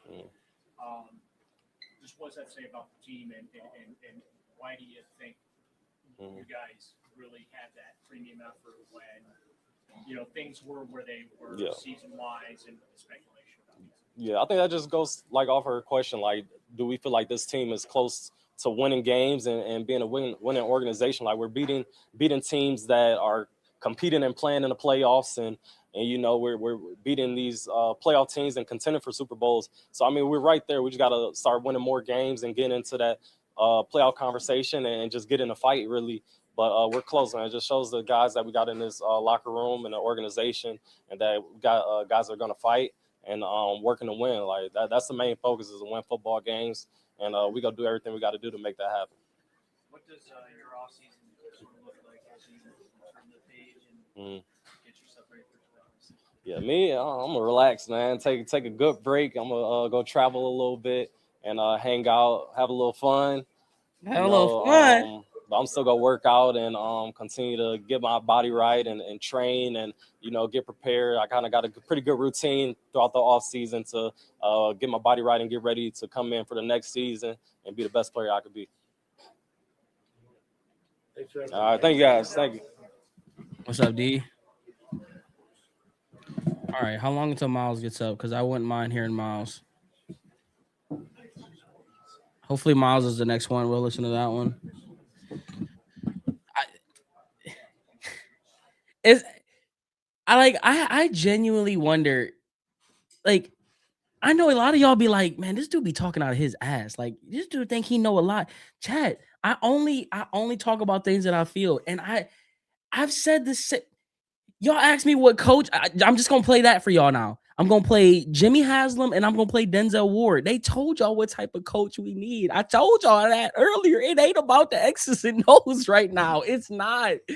These losses this was not an X's and O's problem for the Browns, man. That's why the whole Kevin Stefanski thing, it's like, I don't think Kevin Stefanski is a bad coach. His X's and O's were never the problem. It was the tangibles. It was the leadership. It was the energy. It was all of that. Like, it's just, I don't know, man. I need to get in the people business. I guess I am in the people person business. Like, I'm with y'all, right? But like, it's obvious what this team needs, man. And I hope they find it. I hope they find it, bro. Because we are close. We are close, man. We're not, it's Grant Delpit. It's not Miles. Where the hell is Miles?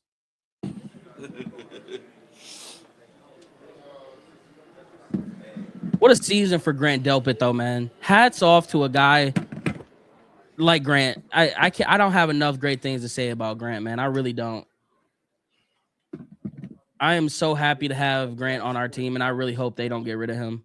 He's under contract, so it should be he should be good. I just want to say that, shout out to Kevin, man. Six years, success. Great guy, great coach, and I know he's gonna land on his feet and stay around the game. So I know he's got a lot more to offer to some other teams out there. So our relationship has grown over the past 6 years. We've gotten closer. So I appreciate him for everything he's done for the team and myself, honestly. So start with saying that, and it's surprising, yes, but we didn't have success this year or last year as well. So, we know that we got to be better, and I know that they're going to take steps to do that, and we got to do our part as players as well. So, Great. Do you think that Kevin deserved to be part? I don't think that's my decision. What kind of questions are these? Do you think he deserves? These are the players, man. Come on. Success and results. So, of course, somebody has to. It's got to be somebody's fault at the end of the day, and so that's dumbass questions, man. That just comes with being a head coach and a player in this league. So it's a result-based league. So we know we just got to be better.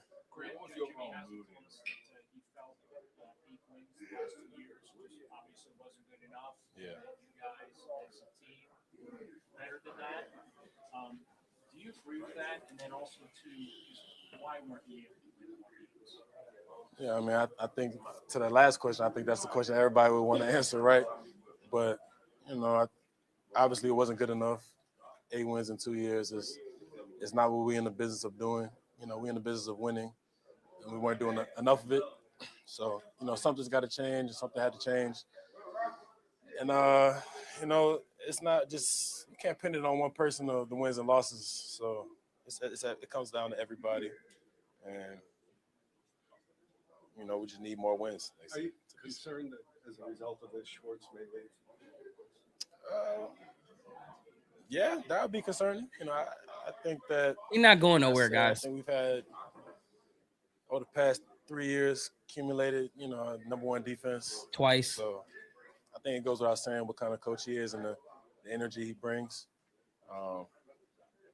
Look, I think Coach Schwartz is going to be a great.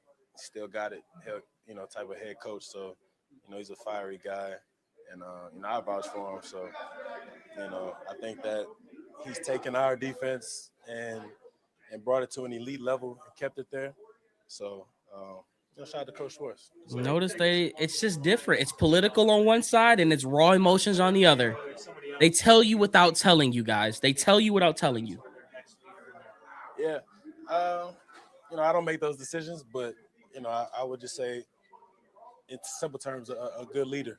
A leader of men, and somebody's going to be fiery and help guys, get to that mentality of, playing ball. Because I think it's more than just X's and O's in this league. I think you need somebody that somebody that's not afraid to lead from the front.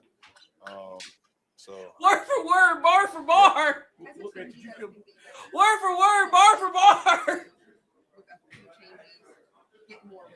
Hire me. Yeah. Hire me. Yeah, I think as we know, they watching the stream. They gotta be. The wins and losses are. It's like you walking a tightrope, and it's not that. We don't have every piece. It's just putting some guys in the right positions and stuff like that. It could be as simple as changing a few positions or whatever, So obviously we are great. Good players, and in NFL it's the best, kind of competition we're gonna get. So, I think we got the pieces, man. We just got to put them together. Did Andrew Berry talk to the team? Yeah. What was his message, and what's your trust level with him? He's gonna run the coaching search and stick around and try to fix things. We all know AB's a very smart guy, to say the least. Message to the team was just. Everybody stay together, be smart in the offseason. Appreciate Kevin for what he's done. And that's the main thing. So, we leave the genius work to him, right? What is that uncertainty like? This is the first time you've gone into the offseason not knowing who the coach is. So what is that uncertainty? At the end of the day, I can't make those decisions, but of course it's not, I would say, the ideal boat to be in. But all you can do is focus on what you can do as a player and let the higher ups make the decisions, man. To go back to Jim, I mean, there's not many defenses in the league that run, a similar system to what you guys do. It just seems like you're kind of built to play his style. So I guess how important is that to you? Would you like to stay in this system in whatever capacity that looks like? Yeah, it's different. I don't think anybody's really lining up one high defense like us and doing the things we're doing, playing man and disguise wise and changing it up. So maybe we'll see more of that over the next few years because teams have seen the success. But of course, it's a unique defense, and I feel like 3 years in it, we've molded well with it. So why not keep going with it? Ray, what was the overall mood when you guys found the news here in the locker room? At the end of the day, the NFL is a business, man. So, of course, like I said, it's not ideal, and we feel for Kevin, of course, just because of the great guy he is, the great person, great coach he is. But, we understand this is a business at the end of the day, and we gotta keep going. Grant, did Jimmy maintaining consistency year to year isn't the easiest to do? The defense for the last 3 years has been pretty good, and he's been able to maintain that consistency. Going into a fourth year, continuing that gets even harder. So, just how do you do that with the coaching change and not knowing if Jim's going to be here as well? Jim's still here right now, so hopefully he stays around, and we don't have to change anything on defense. But if he's not, it would be a mistake if they about don't. having an open mind, being open to coaching, and being able to think on the run and mold into whatever this new somebody is. It would be a mistake if they don't. Did Jimmy Haslam talk to the team? And what was the message? AB talked in the meeting today. Jimmy Haslam basically told us that he absolutely wants Jim to remain with you guys going forward. So is that kind of a comforting thought for you? And have they given you guys that indication that somehow they're going to let you keep him around? No, they haven't given me, any insight to whether keeping him or not. But I vouch for Coach for us, and I know that everybody in the building loves him and whatnot. So can't get down to the business side of things, but great coach. Why not keep him around? Good. Thank y'all for this. Appreciate y'all. Hey, can y'all screw all of you haters that say Zay don't know ball. Zay just a homer. Zay da da da. Y'all give me not the ones that I'm not talking to my support. I'm talking to those few specific people because there's so many people. There's a handful of people that be on Instagram, that be on TikTok, that be on these platforms. They just be like, you don't know what you talk about. You did it. And it feels good to get reassurance from players, from the horse's mouths themselves of what I'm saying. They're literally bar for bar echoing exactly what I'm saying. So it just feels good to know that I'm giving y'all at least some decent information. At least I know my thoughts aren't just my thoughts, and I'm trying to convince myself that I am right. They giving me a little bit of solidification. Is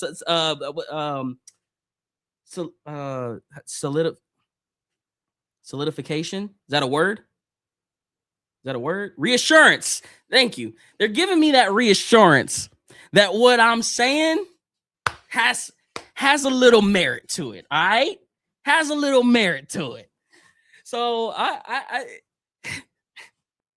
whenever y'all ask me what type of coach we need, I'm gonna go ahead and go listen to the couple press conferences. Go back and watch the stream from earlier, and then go watch the press conferences because they telling you, and I told you, and we all in the same boat. I might as well be a Cleveland Browns employee or a player at this point. What are we waiting for, guys? Like, yeah, I said I wanted Kevin Stefanski fired, but he's gone now. He's gone now. So let's go ahead and let's get up in there. Let's get up in there. get Chef Zay in the building. Oh man. Are we gonna get Miles? I think we might get Miles. We'll wait a little bit longer to see if we get Miles. I really want to hear Miles talk. I want to see what he has to say. Suit up. Jax, Corey, Zach, that boy, Jax, Goldman, melanated, Zach again, Cleveland Bro, Sin, Kieran, Kelly, Chicken Jockey. Thank you for the gifts. Whoa! My boy Dog Pound Tony coming through with the Galaxy. My boy Dog Pound Tony going on that tour next year again. And wait, are they done? They're walking away like they done. And I got some cool Are they done? Where everybody moving to? We not getting a Myles Garrett presser? Hold on. What's going on here? Where everybody going? Oh, here we go. Hold on. Are we getting another one or no?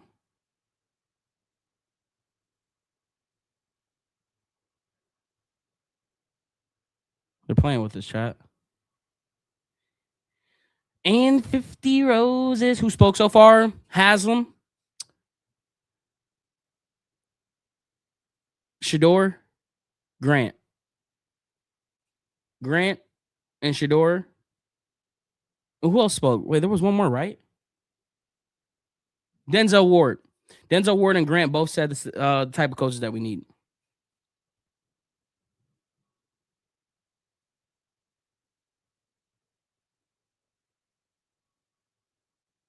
Come on, Miles. Where you at, brother? Where you at, brother? Shout out to everybody that came to the live stream today, man.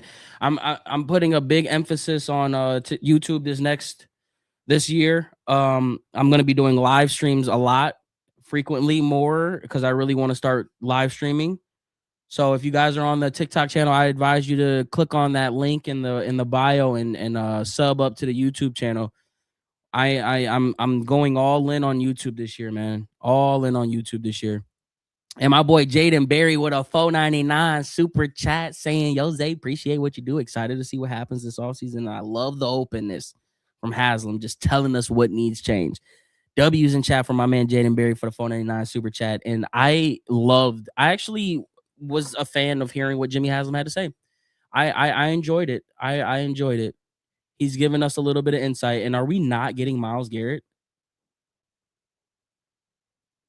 We'll wait. We'll give it until 11:20 to see if we get Myles Garrett.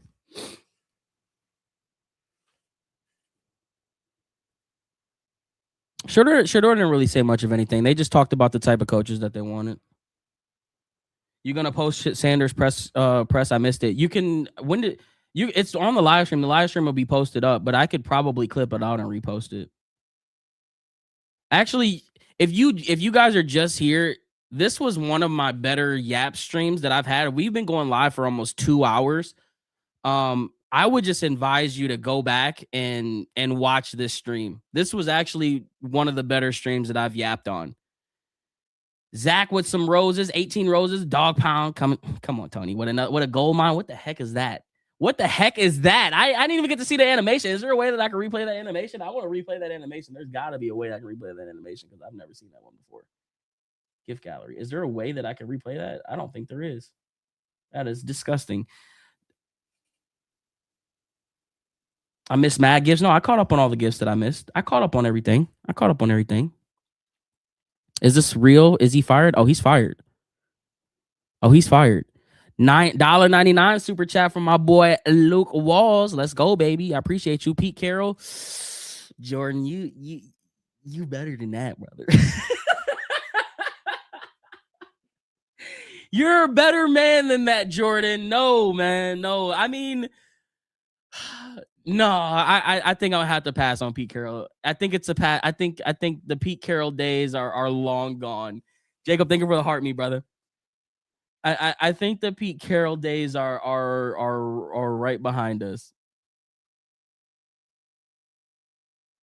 There's the gold mine. Ah, oh, so you send another one, you little sly devil, you dog pound. Why do I hate that I call you by your name, by dog pound, when I know you. Your name is Tony. Your name, that's what it is. I don't know why I consist on it's because I'm reading your damn name. Damn, I hate that I do that. It's like I'm talking to a stranger when I'm talking to a friend. What are we doing here? Yeah, we saw we looked at Judy's tweet. We couldn't come to conclusion of what that might be about. Clint Kubiak, I wouldn't be opposed against that. McCarthy as a coordinator.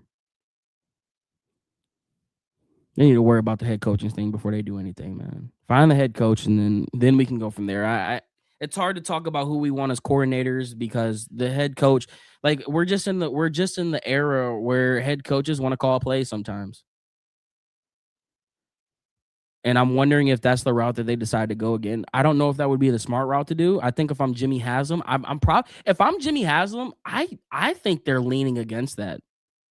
If I had to guess, I would think that the next coach that comes in is going to just strictly do head coaching duties, and they're going to hire an offensive guy to run and call the plays. I think if I'm Jimmy Haslam, I have a bad taste in my mouth from the past 2 years of my coach having to relinquish those play calling duties, unless there's a coach out there that has proven that he can do both. Kevin Stefanski didn't have proof that he could do both. He was never a head coach, and he had only called plays once in his life. That was an experiment. I don't think you can experiment with this head coach. The next head coach that they have, I don't think that's possible. Used to watch your lives during the Baker Legacy season with Chubb. Appreciate all the coverage. I appreciate you, Luke. Those were some fun times, man. Those were some fun times. We know you have a strong opinion about somebody, head coach, who you think. I don't have a specific name. I have the exact same sentiments that Denzel Ward and Grant Delpit said. Or actually, they have the same thoughts that I have. And that's the head coach. And what did I say? Word for word, bar for bar. It's not an X's and O's problem. The reason why the Browns are where they are, it's not an X's and O's problem. It's truly a leadership problem. And if you can fix the leadership, things will go. Like, I want to put something into perspective. I worked at Marcos for 4 years back in 2014 to 2013 to 2016. 2012 to 2016. I worked for Marcos for 4 years. When I first walked in to Marcos, there was a certain type of leadership or management that was running the operation. About a year or two into working at that place, their GM, they in a football sense, they canned everything. They restarted it, right?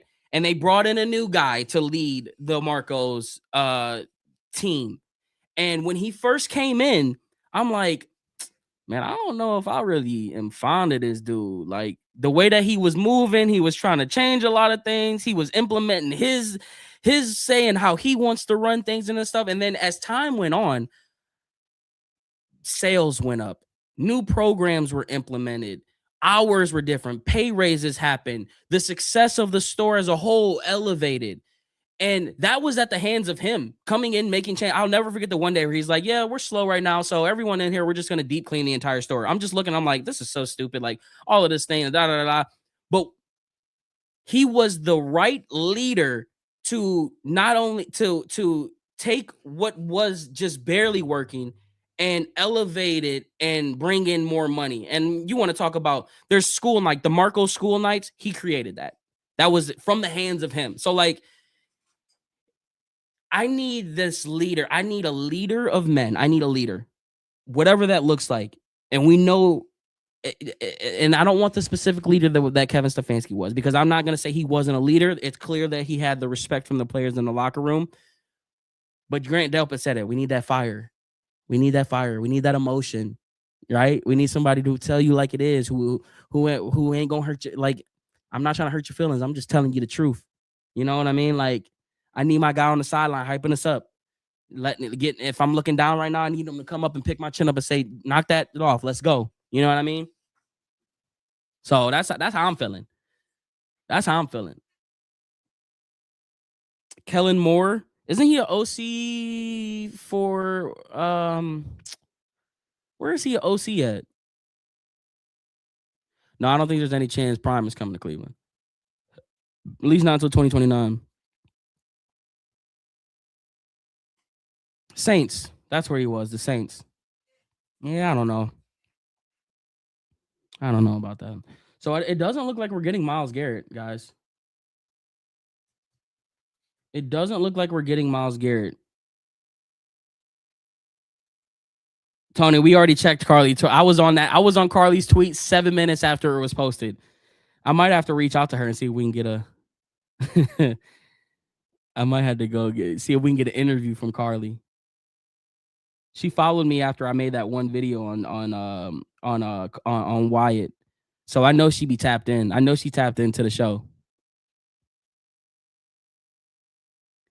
Do your research on Gruden before you vouch for him. We all know about the history of John Gruden. Come on, man. That's not that there's no secret of what that was.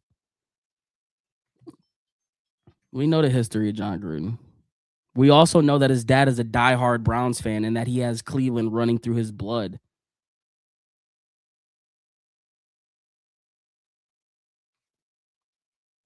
All right, we're gonna give it 2 more minutes. If Myles doesn't come out at 11:25, I'm gonna end this stream. What about Miami's head coach? As an OC, maybe. McDaniels only scares me for one thing. I like McDaniels. I like his swag. I like what he can bring. But his there's just a couple things that kind of scare me with him. And I've already kind of made that known. Is there another Jerry Jeudy tweet that I'm not seeing that you guys are trying to get me to see? Or is it the same one that we've already saw? No, it's just there's nothing new. We already saw it. What did Jeudy tweet? So you guys haven't seen the tweet yet? I got y'all. This was last night, right after the game at about 4 whatever it was, 4:40 or whatever it was. He said, "Y'all just don't know." And it's so funny to me. Whatever that means. So I don't really know what that means, but that was his tweet. Pete Carroll just got fired. Yeah, it's happening. There's a shift in the league this year, man. Browns got a big opportunity this year, man. They better get it right. They better get it freaking right. I'll tell you that. I can't believe they're not going to have Myles talk. Like, how are we going to get every other captain, but we don't get the sack leader? That's wild to me. And then Andrew Berry's going to talk at 11:30, so I'm going to you know what? I'm going to probably reach out to I'm going to try to reach out to Josh Cribbs or Joe Hayden. And I'm going to see if we can get a treat, an end of the year player interview. And I'm trying to think who could I reach out to on the Browns that's playing right now that could potentially come in. You know who else I'm gonna try to reach out to? I might see if Shelby Harris wants to come on. I'll see if we can get a couple players this week, especially off of a win. Shelby Harris is a guy that we've had on the show before. I could get Alex Wright. I know Alex Wright will come on the show. I'm gonna shoot for Alex Wright and Joe Hayden, and maybe the next live that I'll do, maybe we'll try to just make it a recap show with the players, because I'm pretty sure I can get Alex Wright to hop up on the show. That's my mother loving dog, man. Oh, and Emerson owes me a show. Yeah, I'm definitely gonna get Emerson on the show. He told me he would come on the show earlier in the year. I know I just gotta get him to respond back. I could probably get Ford. Ford is a shy guy. Ford already doesn't like to come on, and especially after with the Brown stuff, I don't think he'd be willing to come on anymore, sadly. But maybe we could get like a gaming stream with my boy Ford. But I'm gonna definitely text Joe Hayden. Isn't that weird, chat? I grew like, can you? It's so surreal, and it's only possible because of you guys making me who I am. Like, just growing up watching Joe Hayden and him being my favorite player. Like, I'm just waiting for that good old, who's the most famous person in your phone? Joe Hayden. Some slight, you know what I'm saying? I just one of the best Cleveland Browns players ever, just Joe Hayden. You know, I could just shoot a text message. I'm sure he probably wouldn't pick up a FaceTime if I ever called it, but like just to know that I say I got Chef Zay, or I got, Joe Hayden in the context, like that's pretty cool, right? Like I ain't gonna, shout out to y'all. Tony says I say Chef Zay. Okay, all right. I'm not nobody special. I'm just a guy. Come on, man. Your kid had Joe Hayden shirt. I love Joe Hayden, man. I got Chef Zay in my contacts. Bucky, I'm changing my number just because you have it. I'm changing my number just because you have it. All right, boys, we're not getting Myles Garrett.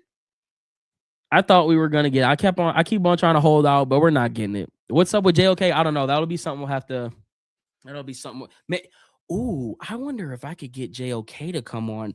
JOK knows who I am, but JOK is very hard to get in contact with. Oh, if I could get a JOK presser. Oh my gosh, that would be so fantastic. I know JOK knows who I am because when I took that picture with him, I was like, "You know me?" Like, "Yeah, I know you." I'm like, "Oh, okay." I don't know. I'm gonna try, boys. I will try. But what a season. What a final live stream for the 2025 season. It wasn't what we expected, but we've got a lot of things to be optimistic about. Head coaching is number one on our priority list, followed by Devin Bush, Malik Collins, Martin Emerson, and did I say Devin Bush, JOK, whoever else I'm missing? It was fun. I still had fun.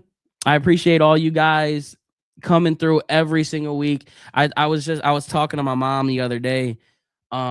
This was one of those years, like at the beginning, midway through the season, I'm like, man, this is another failed season for what I've done.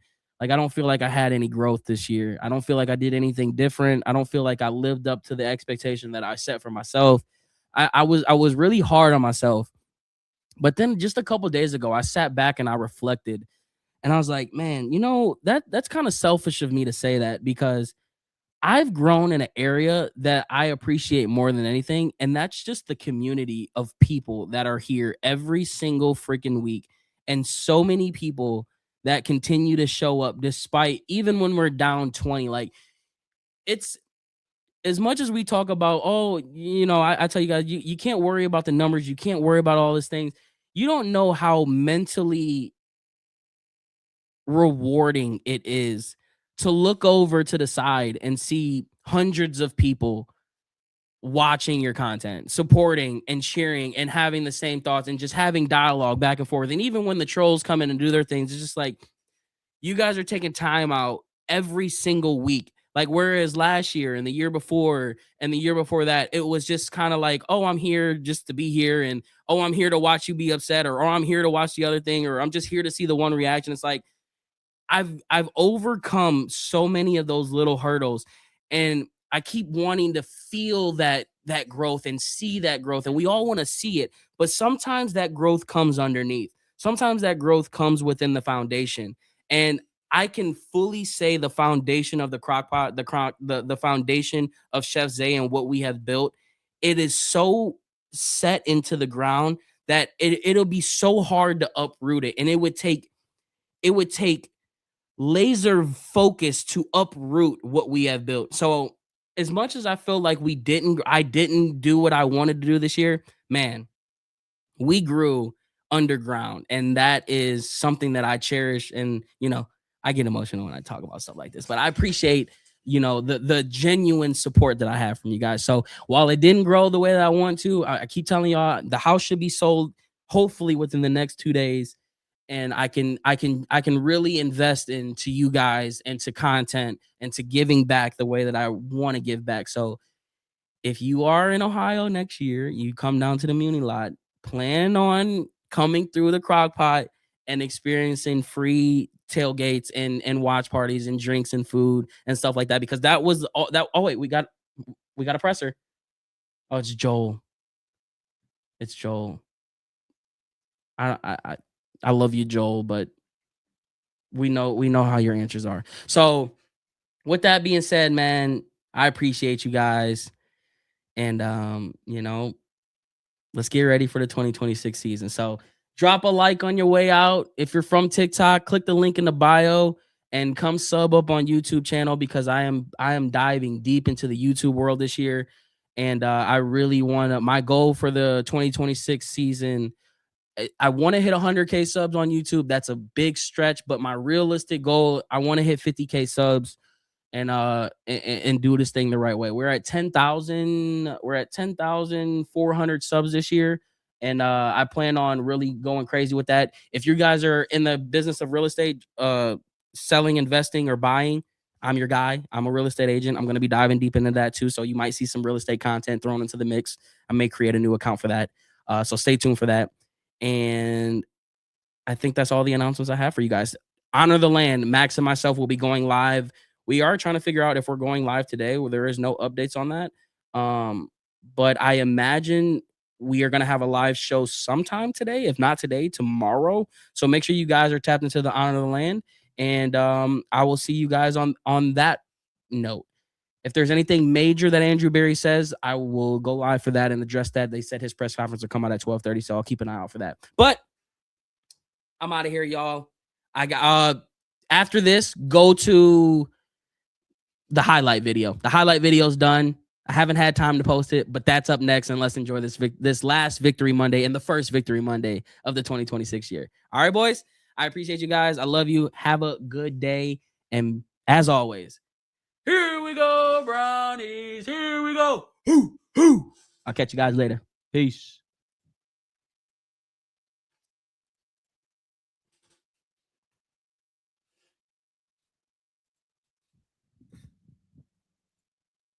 I gotta end the stream on YouTube. Hello.